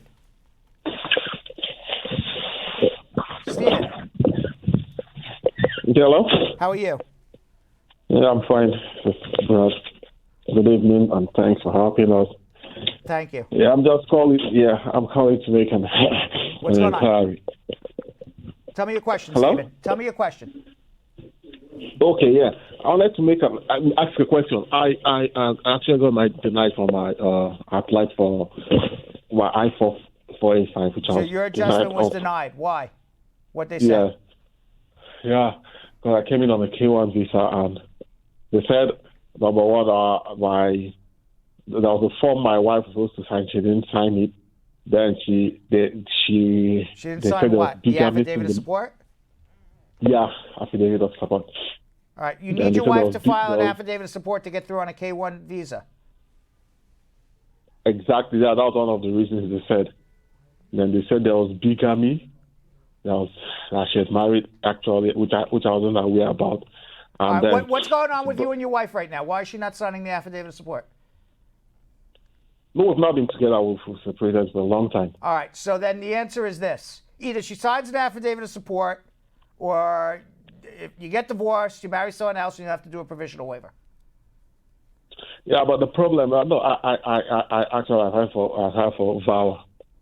Okay. So if you file for Vawa, you don't need an affidavit of support from her. Yeah. So my question was, I got my work permit. I still haven't heard a question. Tell me what your question is. No, my question is, I got a work permit and an advance permit. I wanted to know whether it's possible to travel with the advance permit.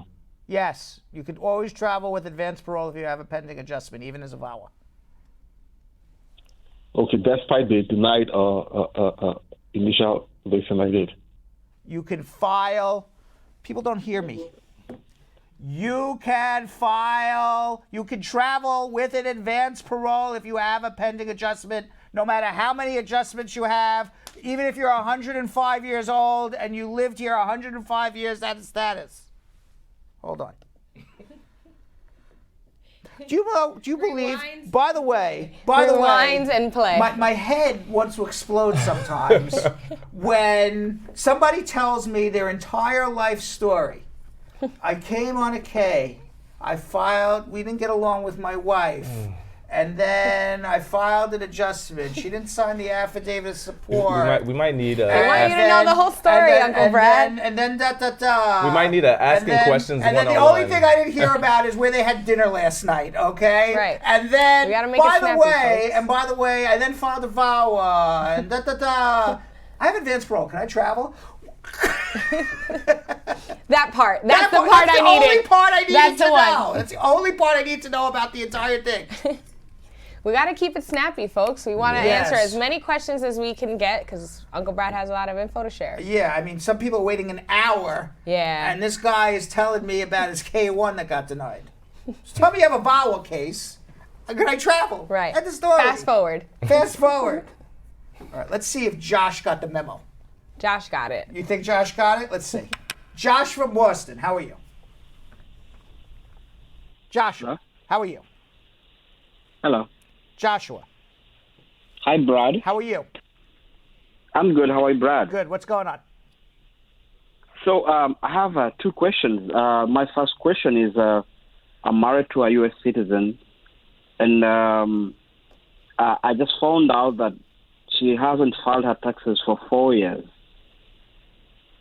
So are these very important before the filing? Like, can we file before she clears those taxes, or she has to go through the tax filing for the past 4 years? No, she has to give you an affidavit of support, and she's been working off the Okay. books for the last 4 years, so you can't file anything until she goes back and fixes her taxes. That's Okay, number then, one. Number two, you got to file a joint tax return for every year you've been together. That shows it's a bona fide marriage. Number three, Yeah. her tax bill is going to be through the effing roof with interest and penalties and everything else. So then you got to get, if you can't afford to pay the taxes, you're going to need to get a lawyer to negotiate with the IRS to reduce your tax debt. Luckily, we have a lawyer by the name of Carmela here who can do all of that, right? She's good, right? Okay. This is a one-stop shop. It's a one-stop shop here. Thank you so much. I have one last question. Yes. So I've been here for 4 years, and I have a criminal record, and my What's your my, criminal record? My crime was What's the crime? My crime was simple assault, and then it went into conviction without a finding. Then I did my probation, and I finished it. So This is is that in going to be a Massachusetts? problem with the filing? This was in Massachusetts? Yeah. It sounds like you didn't plead guilty, that you did some sort of probation, and then they dismissed the case. So Yeah. you just have to prove good moral character, but it's not inadmissible to be arrested and not found guilty.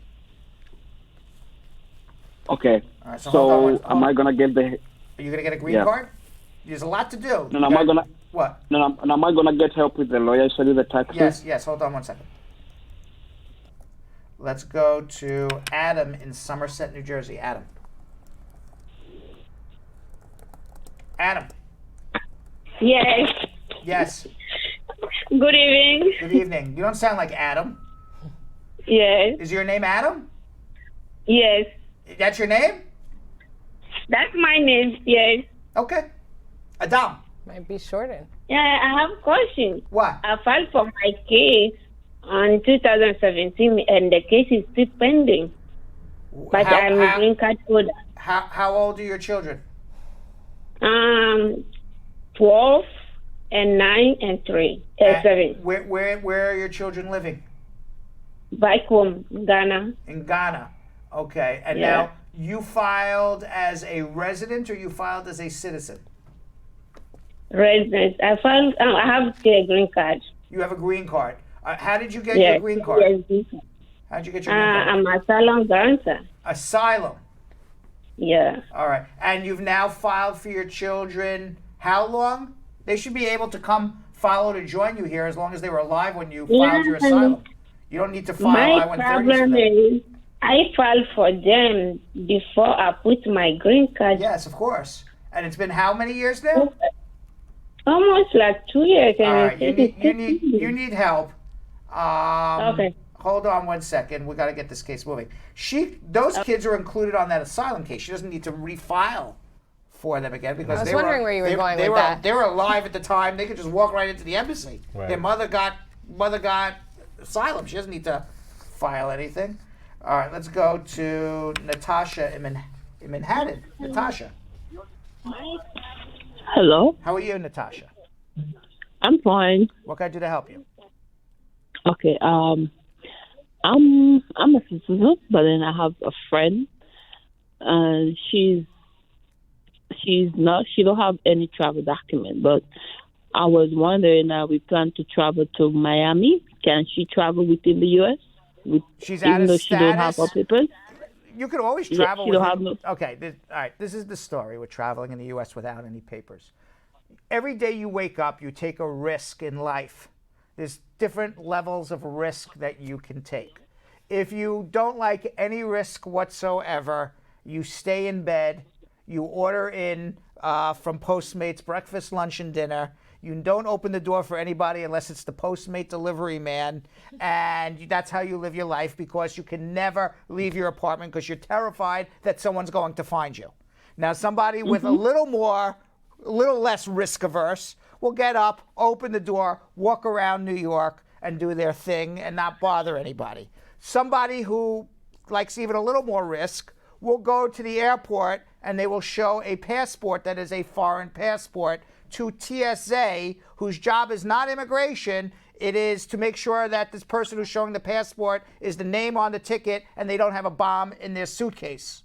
So as long as you don't have, you're not doing anything wrong, and you can go through security without, a 30-ounce bottle of water in your suitcase that all of a sudden they have to start questioning you about everything. And as long as your name matches your passport, just because you show a foreign passport doesn't necessarily mean you're out of status or illegal. There's lots of foreigners who show a foreign passport who get on a plane every day who are here legally.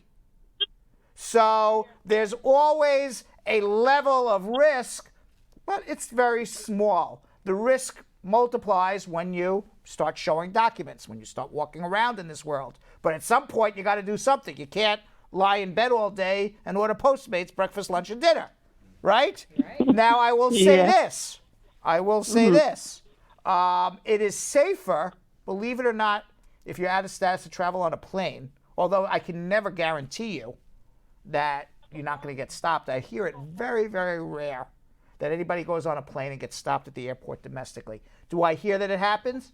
Absolutely. I can't say it never has ever happened in the history of the world, but I hear it very, very rare. And I can only imagine how many people are actually traveling, who are out of status domestically. I hear it more often, buses being stopped. Now, people think, I'm going to take a bus so I don't have to show ID. I hear more often immigration going on buses and on trains, especially like you hear the train from New York to Chicago. That train goes all the way up near the border by Buffalo. Immigration always stops that train. Okay. As you take a bus down south, immigration always is stopping buses, as you cross the Mason-Dixon line. Or local sheriffs are doing that. So to me, if you were to travel, the safest would be plane. Okay. All right. Thank you. You're welcome. All right. All right. People would think that's the most risky, showing passports. Correct. Showing But believe it or not, just from my own experience, I don't have statistics on it, but I'm just saying, just from what you've seen, what I've seen. Right. To me, it's the safest thing is not to leave your apartment and just to order in food, breakfast, lunch, and dinner. Yeah. That becomes a very boring life. That's right. Yeah. You might as well just go back home. That was a good analogy, though. That's jail. That's jail, right? Yeah. Exactly. You got to live your life. Right. All right, but maybe the food's better, depending. Well, not necessarily. Depends. So I've had some Postmates waters that were. I felt like I was in jail. Yeah, I don't. I'd rather sit in, honestly. You get it nice and fresh. Right. I actually do better gambling in Atlantic City than on Postmates. Okay. Well, maybe we should try Uber Eats, but Uber Eats. I should try that. Right. There you go. But they're not sponsoring the show today, so let's keep it moving. Let's change it around. All right. Eric in Brooklyn, New York. Yes, hello, Brad. How you doing? You? Very good. I got a very quick question concerning the joint sponsor. Yes. So my sponsor started working and paying taxes in 2018, on August 2018. All right. So basically, the last year he only worked half year. So is it possible to send only the pay stubs from this year and the letter from the employer, or I have to provide the W-2? You have to provide a W-2 and a tax return. But is this a good joint sponsor if they're only working 6 months a year? My joint sponsor started working like August 2018. So basically, he didn't pay a lot of taxes in 2018. That's not a so good basically, joint the W-2 sponsor. doesn't have enough money, which is $22,000, something like this. They ask for it. That's not a good joint sponsor. All right, so I have to change it, right? Correct. All right, sounds good. And if my wife doesn't, because I'm married to a U.S. citizen, but she doesn't have a job, so basically I have to find like the joint sponsor. Correct. Very good. All right. All right. This is Michael. Thank you very much. Appreciate you. Thank you. Bye. All right, let's go to Rita in Harrisburg, Pennsylvania. Rita.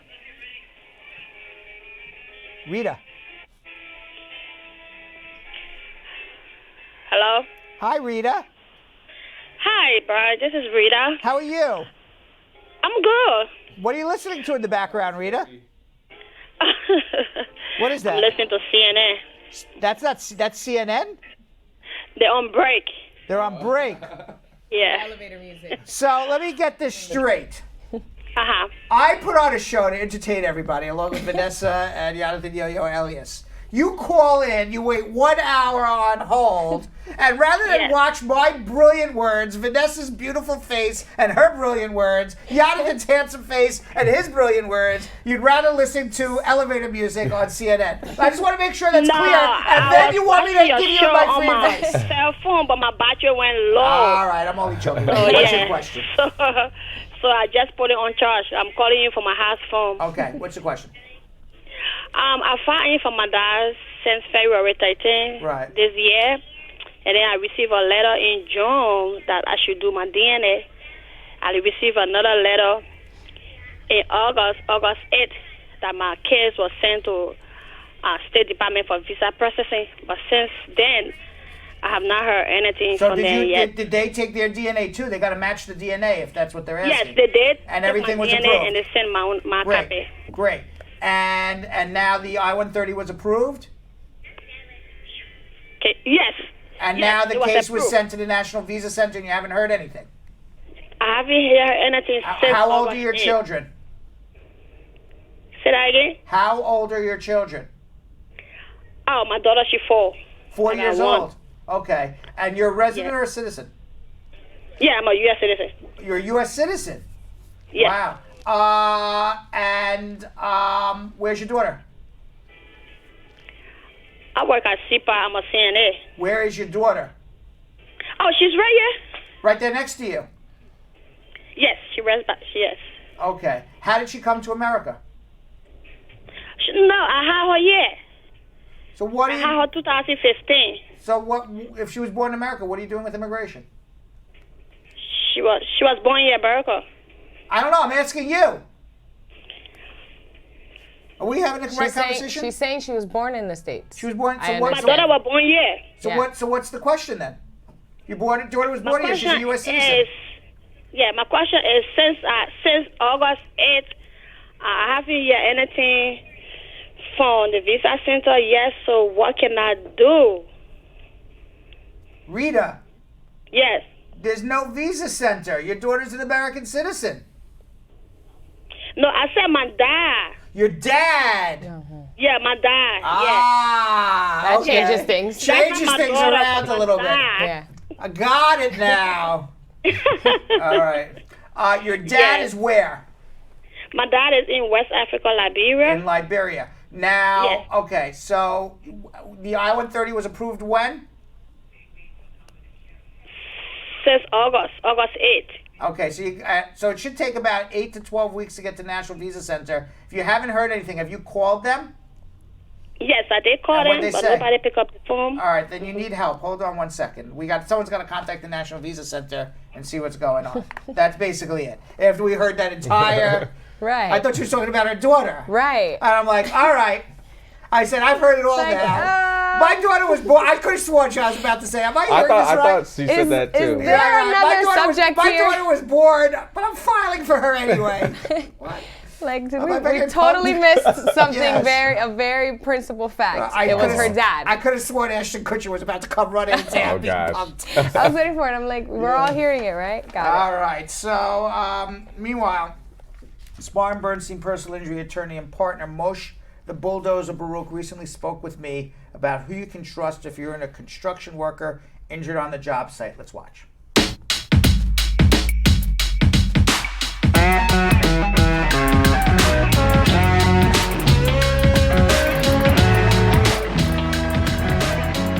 Every year, 10% of construction workers in the United States get injured on the job.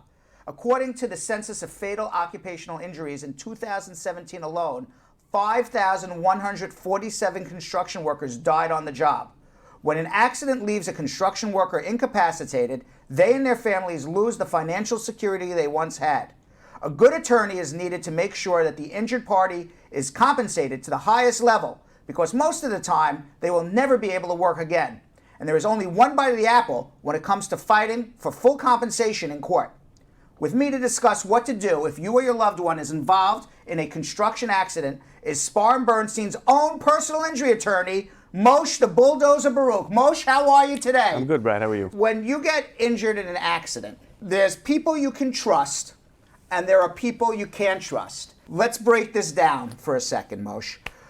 You're in an accident, and you're lying there at the scene. Something fell on your head. You fell from a ladder, whatever the case may be, a scaffolding.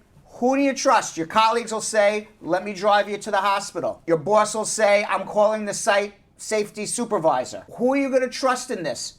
What are you going to do?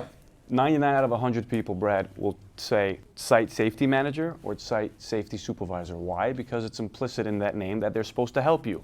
However, when you get involved in an accident in a construction zone, the last thing you want to do is go to a site safety manager, because those usually are hired by insurance companies. And so their jobs are to mitigate damage and liability as much as possible. You cannot go to those people whatsoever. They're not on your side. They're never on your side. They work they work literally for the insurance company to reduce the payouts and risk for the companies that's hiring you. Or they may outright lie, Brad. Some of these site safety managers lie on paper about how the accident occurred, why it occurred, and so you do not want them to get involved in the beginning of your accident. Or they'll say you said something that you never said. Absolutely. And now somebody will say, well then, how am I supposed to report this? How is somebody supposed to know that this accident happened? What do you do? So what you do is you dial 911 and you ask for emergency personnel to come get you treatment, and that's when it'll be documented on paper from your perspective about what happened, not from the site safety manager. The ambulance and the medical personnel and the police and the fire department, whoever comes, those are the public servants who are going to document what happened. Because the public servant, they're just going to document whatever happened.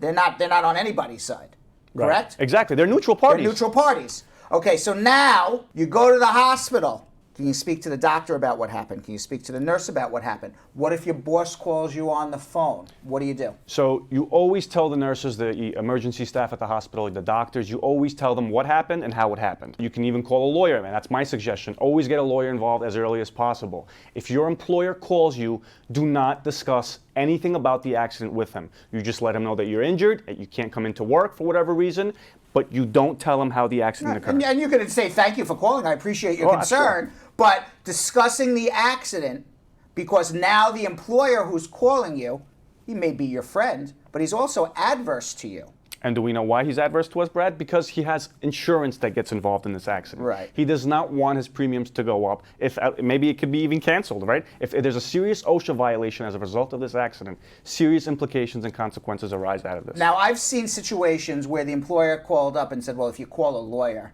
you're going to be fired. Well, that's another issue, Brad. First of all, that's illegal. You can't do that. And number But two, some people are concerned about their job. Absolutely, and I wouldn't worry too much about that. I wouldn't worry too much about getting fired, because if you're injured, seriously injured in an accident, the last thing you should be worried about is your employer telling you you're not going to work for a long time anyway. Exactly. Moshe, tell me about a case where we had a client who followed your advice, and they sat there at the scene. They called the ambulance. They saved our telephone number. They called us. They didn't speak to the employer. They didn't speak to the site safety supervisor. They spoke to the doctor. They spoke to their attorneys here at Spar and Bernstein. Tell us about what happened. We had a prospect call us immediately after she had a plank fall on her. And at that moment, she called us. She called our hotline, and I immediately told her, I said, look, stay where you are. Don't do anything. And the funny thing is, she didn't even call the police yet. She called us directly first. She called the lawyer first. Exactly, and that's the right thing to do, because first of all, she was able to do it, which was great. And I told her, I said, sit where you are. What do you mean a plank fell on her? A plank fell on her. It was a gravity-related accident where it just literally fell on top of her head. And thankfully, she had a hard hat on. And so what happened was, when she called us, I said, look, put the phone down, take a video of your immediate surroundings, take some pictures, and then call the police and tell them that you're injured. And thank God she did exactly that, did not speak to the foreman. And the foreman's a big guy in these construction sites, because these are the people you're supposed to follow directions from. She didn't talk to the foreman. She didn't talk to the site safety manager, the supervisor. She called the police. The police came. The EMS noted everything down. We got everything. We created a case for her, and the case settled. How much is it settled for? The case settled for $2.5 million. Wow. All because she followed directions. She did what she had to do. And she's probably never going to work again, right? Unlikely. Unlikely to work As a construction worker, she won't work again. Well, that's amazing. It's an amazing result. Now, obviously, prior successful results don't guarantee a similar outcome. But I do have to tell everybody that, everybody out there knows somebody who works at a construction site, construction is happening everywhere. You'll walk down in New York City. There's rarely a block you walk down in New York City where there's no scaffolding to cover you from the rain. I don't even have to walk around with umbrellas anymore. So everybody knows somebody who's on a construction site. And God forbid you or your loved one or your friend gets injured. The difference between having a successful result from this injury and having an unsuccessful result is doing the right thing, following our instructions, and getting a good lawyer. Moshe the Bulldozer Baruch's a good lawyer. Save our telephone number. It's 1-800-529-5465. God forbid anything ever happens, you have our number saved. 1-800-529-5465. You call us immediately, 1-800-529-5465. Thanks, Moshe. Great You're job. welcome, Brad. Thank you. Prior successful results do not guarantee a similar outcome in the future. All right, so, by the way, I have an Instagram account, so if you didn't get your questions answered, I am happy to try to help you. If you follow me on Instagram, you could drop me a DM. If I know who you are, potentially know who you are, you're a part of the Brad Squad, you seem familiar to me, I've seen you make a comment, maybe I know you, just introduce yourself. I'll try to help you the best I can. You can follow me at Real Brad Bernstein on Instagram. You could also follow Bradshaw Live on Instagram at Bradshaw Live. See the best of our produced content, our unscripted content, a little behind the scenes, and a little of everything else. So please also follow us at Bradshaw Live. And Vanessa Contreras. You can find me right here, at Vanessa.Contreras TV on Instagram. And on Instagram, you can find me at Yonathan Elias TV. All right. So we have something we like to call social media check-in. Let's do it. All right. Our first one comes from the Brad Squaddy.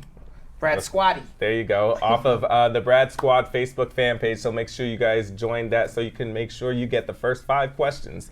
All right. This is from Paulette Bryce Cameron saying, Brad, thanks for your work to the community, helping people with their immigration problems. My daughter sent in a renewal for deferred action about 2 weeks ago. How long do you think it will take for her to get an appointment for her fingerprints? About another week or two. Cool. Delroy Evans asks, says he's been deported 31 years now without any charges. Can't recall getting a deportation letter. Will that affect my NVC process, failing to upload a deportation document? Absolutely. So if you got deported, then we got to look into it.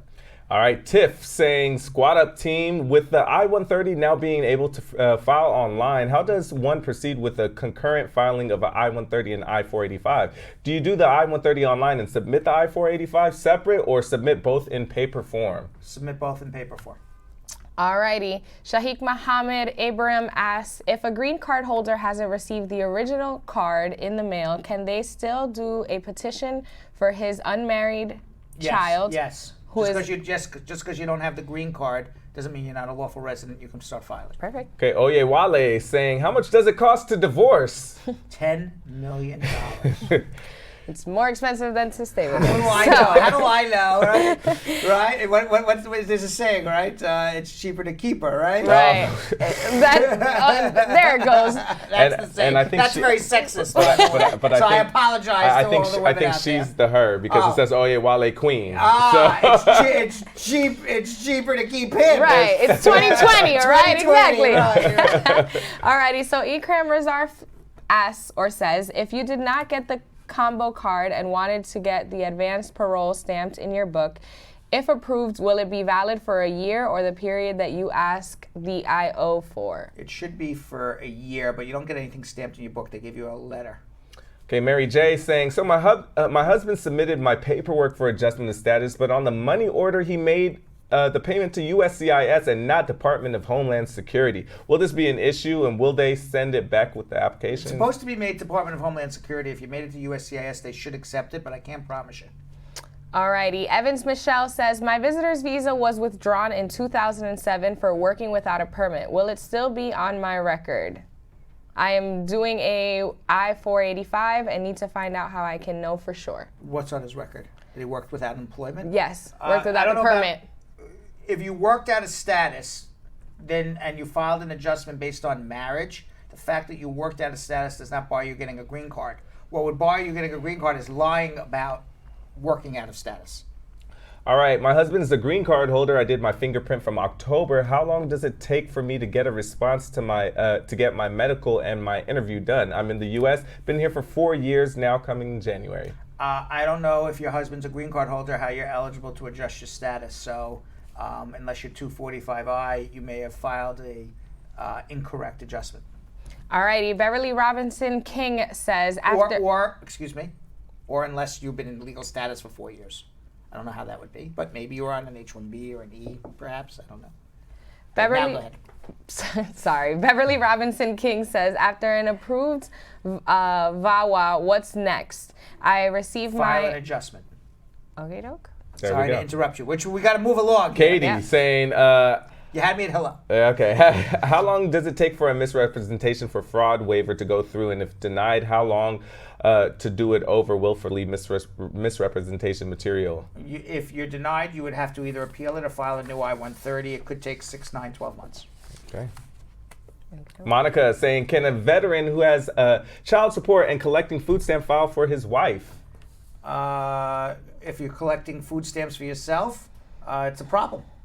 Calvin Callender says, my wife overstayed on her visa and is expired. We are legally married and the I-130 was approved. They sent us the I-485, but they say she might need to go to Jamaica for the interview. What do we do? You file your adjustment here, so unless she came as a crew member on a C1, D1 visa, she's eligible to adjust even if she overstayed her time by 105 years. We learned that today. Yes. There's a lesson, an ongoing lesson in today's episode. Correct. All right, Kajelia is saying, after doing biometrics, should I receive a notice that review has been completed? I did my biometrics June 2019, AOS April 29, 2019. The processing time on the USCIS site now for the I-765 and I-131 is too many May numbers 20th. in this question. So my PD has passed. What do I need to do?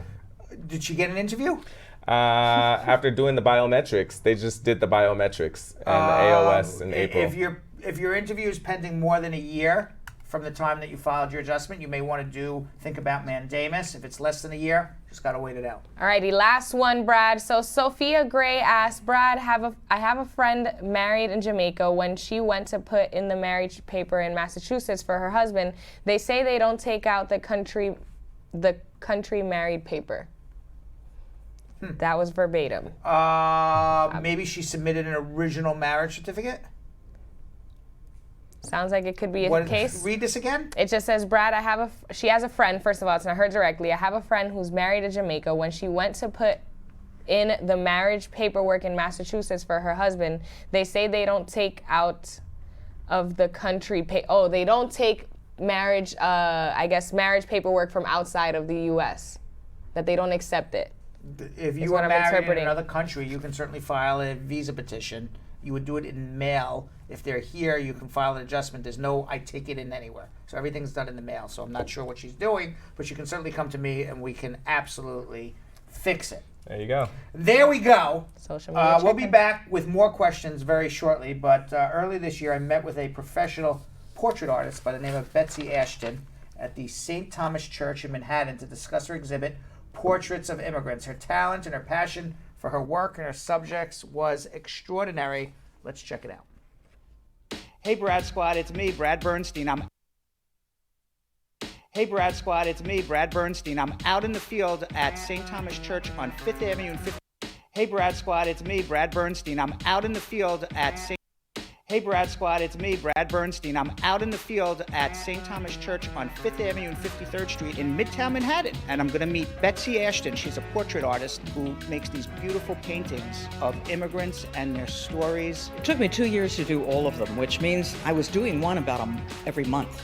And that's really pushing it for doing portraits like this size. What inspired you to do all of this? I'm sitting in church downstairs in the sanctuary. The message is about love thy neighbor as thyself, the Good Samaritan. And I'm sitting there and there's this disconnect between that and between what I'm hearing outside in the media. The people coming in on the border are not criminals. These are people running away from problems. You don't leave your home if everything's going well. You only leave when you are threatened or you're starving. I was getting a nudge that said, you know, Betsy, you were a reporter before. You've got the ability to write and the ability to tell stories, and you've got this ability to paint. You ought to be doing something with it. And I felt this story wasn't balanced. In the course of going around and talking to different immigrants from different countries and cultures and refugees and writing their stories and painting their portraits, and what I found is that the grit and the guts and the stamina and the risk-taking that I see in the immigrants today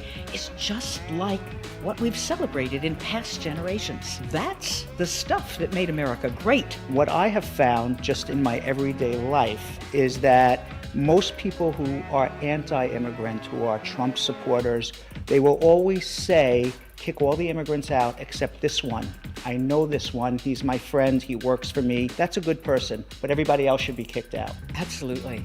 My feeling is if you understand, if you know the person, you can empathize. They can become your friends. They're not threatening. When you understand why they came here, what it was like getting here, the challenges of settling in, and then what they've done since. I did Ordinary People. I wanted the American people to see that the everyday immigrants coming here are really good people too. They may not be celebrated, you don't know them, but get to know them. Edelson Rigo, you know him as Eddie. What interested you in painting his portrait and telling his story? He's a wonderful chef. He came to this country from Sao Paulo, Brazil. His parents were Italian immigrants to Brazil, and they had a couple little pizza parlors there. And he said the crime was so bad.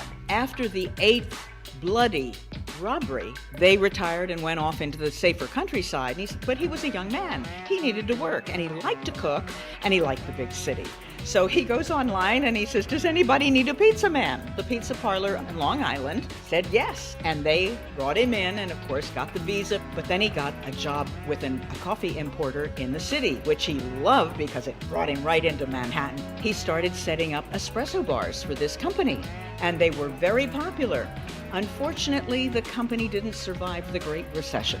But one of the customers who had been there with Eddie said, come to my building and please, start up an espresso bar for me. He is charming. He's a great chef. He's a delightful human being. He's now a very proud citizen. Here he's talking about New York being safe. You can live here. You don't have people coming with guns at you all the time, as he did in Brazil. Now standing here in front of Maria Salome, she looks to be very, very proud of the position she's in today, in a very happy place in her life. Her story is the one that brings tears to most people's eyes. eyes, but she has a reason to be proud and a reason to be happy. The time that I met her, she was undocumented. Maria Salome is from Guatemala. Her husband abandoned her with their 5 children, ages 3 to 16. She went out to get a job. As a laundress, she didn't make enough money to feed them. She said, my children were malnourished. She was told that she could either become a prostitute or she could leave the country. Those were the only 2 ways that she could possibly support her children. She did hire a coyote, one of these people, to transport her up through Mexico, cross the Rio Grande at night, and then they walked 2 days and 2 nights, 2 o'clock in the morning. They got to a road. They were picked up by a bus, and she eventually made it to New York City. She will not talk about the journey. I know from talking to other women, Mexican women, they expect to get raped. They pack their contraceptivos. But she did get here, and she got into a community of Guatemalans where the men were working in construction. And the owner said, I need somebody to clean the grid out. And he said, we know somebody. And she did a magnificent job and was immediately hired to be the housekeeper. She was there 4 years. They loved her. Wonderful. And she said, I have to go home. She goes back the same way she came. They've run out of money. There's no way that she in Guatemala can earn anything like what she was sending down to support them. And she says, I have to go back. She brings a 6-year-old back with her. She gets a little apartment. She gets the little boy in public school. She gets another job. And as years go by, she also becomes a lay preacher in an evangelical church. And she gets to know other immigrants in the community. She gets to know an immigration lawyer. And the week after I finished this portrait, she got her green card. She bought a plane ticket to Guatemala. She flew back to hug the children and to meet the spouses. She missed all the weddings and to touch and hold grandchildren that she didn't know. They want her to come back. And she says, no, this is my home. This is where I belong. This is a good country. This country has been good to me. And of course, as a woman, she has a life here that she couldn't possibly have in Guatemala. This is a good woman. And of course, she's proud. She says, I was able to take care of my family. What possessed you to decide that this person is going to have their hands open versus their hands closed? I spend time with people. I don't make a decision until I observe and listen. As a reporter, I ask a lot of questions, and I'm also, as an artist, observing the person at the same time. Body language, expression, hands, and hands are very expressive. And then I wanted them all to be communicating out, to have some relationship with the viewer. What's special to you? Is it your work? For example, with John Lamb, who is a developer, he's got an office and he's got pictures of his buildings behind him.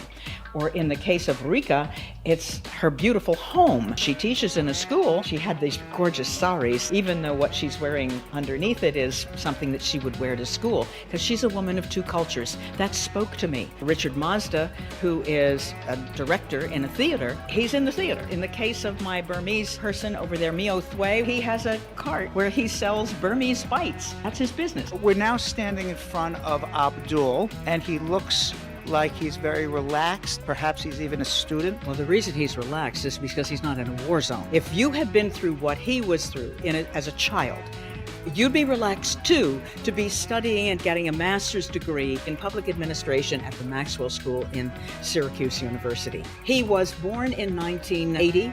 Right at the time the Russians were being pushed out of Afghanistan. This is when ISIS started to come in, the Taliban, and they started taking over. There were all kinds of factions fighting for control of the country, and he lived right in Kabul, which is the capital. And he said, you didn't know which group was going to be fighting next. He said, I didn't grow up with the sound of music. It was the sound of rockets and bombs. The boys had been educated in schools where they had learned English. The girls, of course, were not sent to school in those days. When the Americans came in to fight the Taliban, his older brothers went in to help the special forces groups, and then he became an interpreter.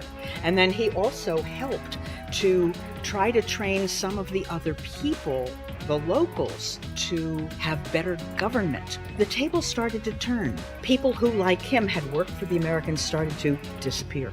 And what he said was the Taliban wasn't really gone. You didn't know who among your neighbors or friends was actually secretly harboring or threatened by the Taliban. Some of them even got into the government. His life was threatened. His family's life was threatened. And so his older brothers immediately applied for refugee status, and they were granted it. And he is working for an interfaith group that helps settle other refugees and helping them learn what it's like to live in America and the culture. Why wouldn't anybody want this man to be in America? It's amazing. I cannot imagine. He is such a good person, and he is studying public administration because he says, I know what bad government is. I saw a government in ruins. I saw corruption, so I can help build the right kind of government and do the right thing. Take us through the process of being an artist. I just started out with people that I knew. I would ask them where they came from, what it was like getting here, and what they've done since. We sit down and we talk, and I sketch. I do live sketches first. Now I'm going to do a photo shoot. I never pose people. I just get them to be in a comfortable place. Nobody has to sit hard for me. I'll talk to them, and then I go back and I look at the photographs and I listen to the tape. I look at what I've observed about this person and what I've heard in their story. What brings out to me that character? And then I decide this is it. Then I get out the canvas, I blow up the picture, I go into my studio. I'm always focused on the eyes, the communication.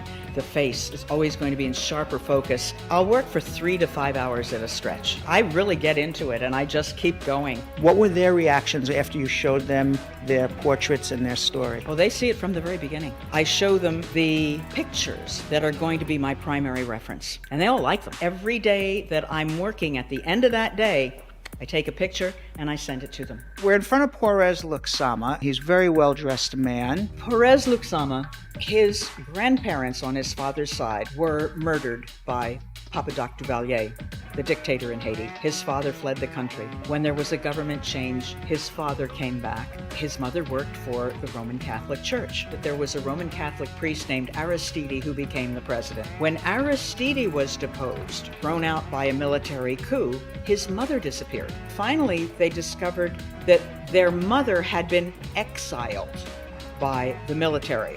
She luckily managed to get to Brooklyn. She had some family here, and she was granted refugee status. Finally, she got back in touch with the father, the children, convinced the father to bring the children up, all granted refugee status. He got into Brooklyn school. It was kind of tough. He only spoke French and Creole, so he got beaten up. They said, oh, they called me stupid and everything. We weren't stupid, we just didn't know English. But he also, as he got bigger, was a strapping, good soccer player. That helped him to assimilate better. It always is with boys, with sports.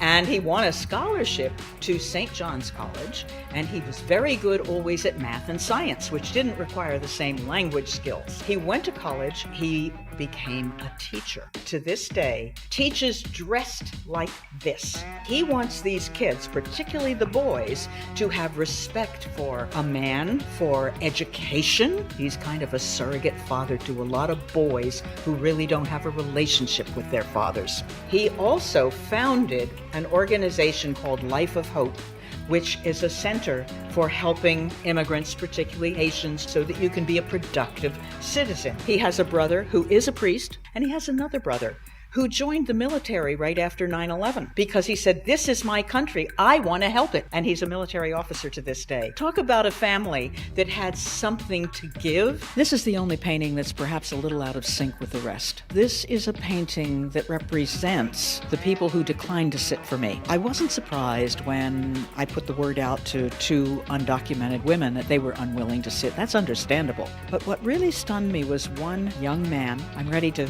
have the interview, and he said, oh, Betsy, I'm not sure. And I said, why? You were so proud. You're a citizen. He's from Ghana. He even came here totally legally. He won the visa lottery. I said, you do everything right. You have nothing to fear. You're a wonderful example of an immigrant who is a good citizen. He said, my friends are scared because this particular government seems to want to find any excuse to say that you're a criminal and keep people out. He said, it's scary. It's a scary moment. We feel that we're not wanted here. He said, people with black and brown skin. This is a man who's a good citizen, a good person, who's contributing to this country. And that fear is a terrible thing. And I said, let me take one picture. Just show me how you feel. He just immediately expressed this sad pose. He has a sunny disposition, but it's being grayed out by this fear. And then I went back, and in order to take out the features of the face. I just made the marks and I stepped back and I looked at it, and it looks initially like a fence, which is appropriate because there are people being fenced out. And then I stepped back and looked at it again. I said,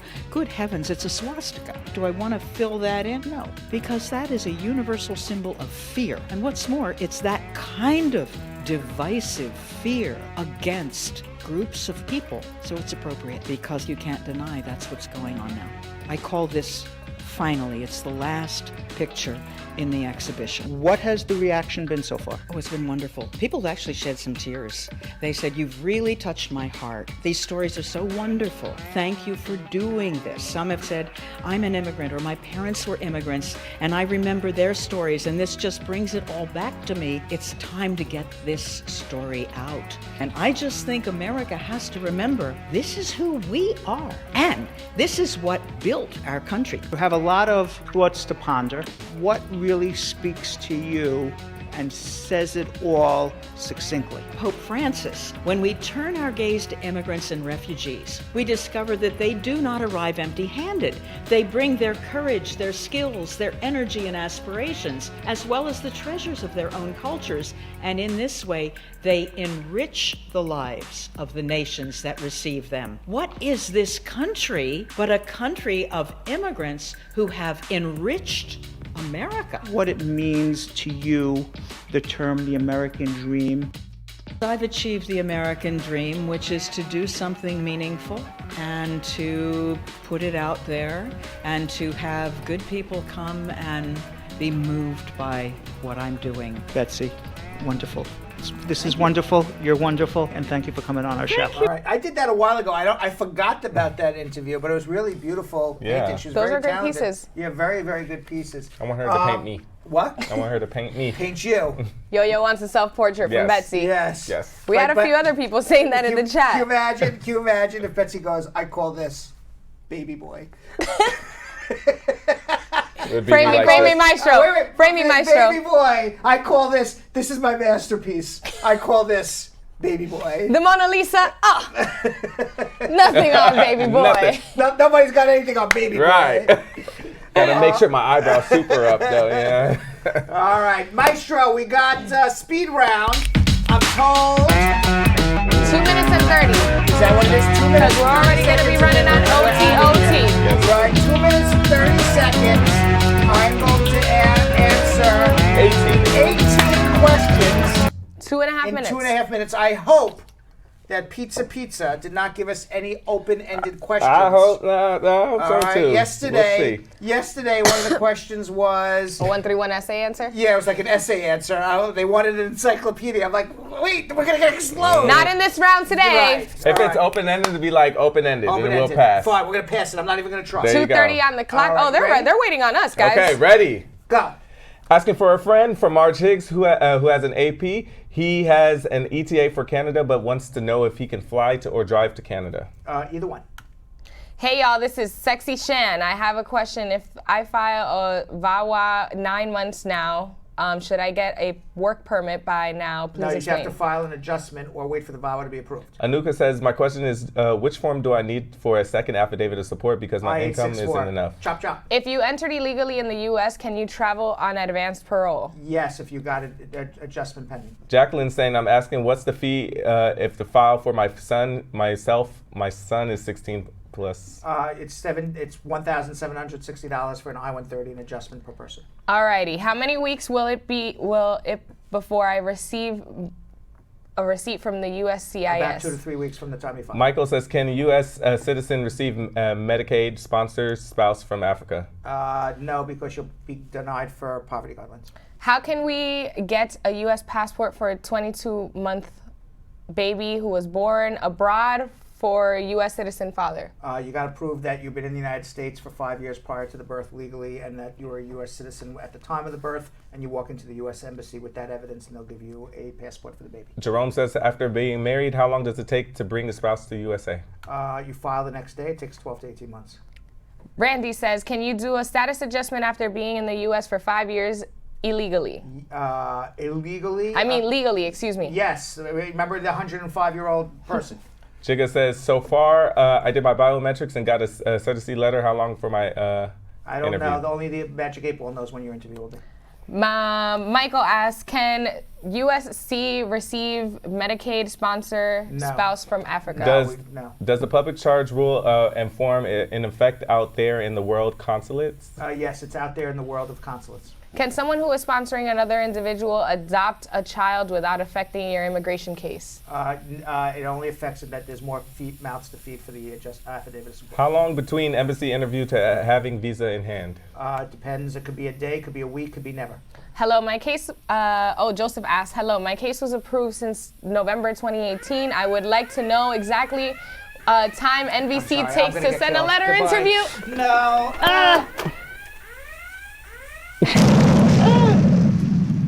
That was bad. That was that was rude. We go. Yeah, we only had 2 more, but we had 7 seconds. But then and also, I know we're not answering 2 questions in 7 seconds. Also, it was very weird because our questions just like got mixed matched and out of order. So yeah, I don't know. So I'm like at 7 seconds. I'm like every man or woman for themselves. Yeah. Right. Under the table. Yep, Even Groundhog Sam is freaked out. They blew up the TriCaster. Right. I think Maestro may have blown himself up. Maestro, say it ain't so. That's it. Say it ain't so, Maestro. Left it to the groundhog. Oh my God, Maestro, come back here. Oh, it's one of those days. Farewells. It's one of those So Sam, days. as part of the production, No, we have it's to not say this part of the disclaimer at production. the end of the show. No, You mind reading we're it for not me? ending it. No, There you no. I'm like a little baby. This isn't over until Brad says it's over. Sam is No, Maestro, no. I think he's doing it on purpose. Boy, this Maestro, he's mad that we blew up the studio. Right. He says, I'll Because get you gotta you back. clean up. You blew up the studio, I'm ending the show. Right. He's got to clean this whole thing up after. He does not have time for you. All right, let's now just we do got comments of the day. comments of the day. Yes. Yep, let's keep it fun. Let's go. Comments of the day. Comments of the day. They're coming.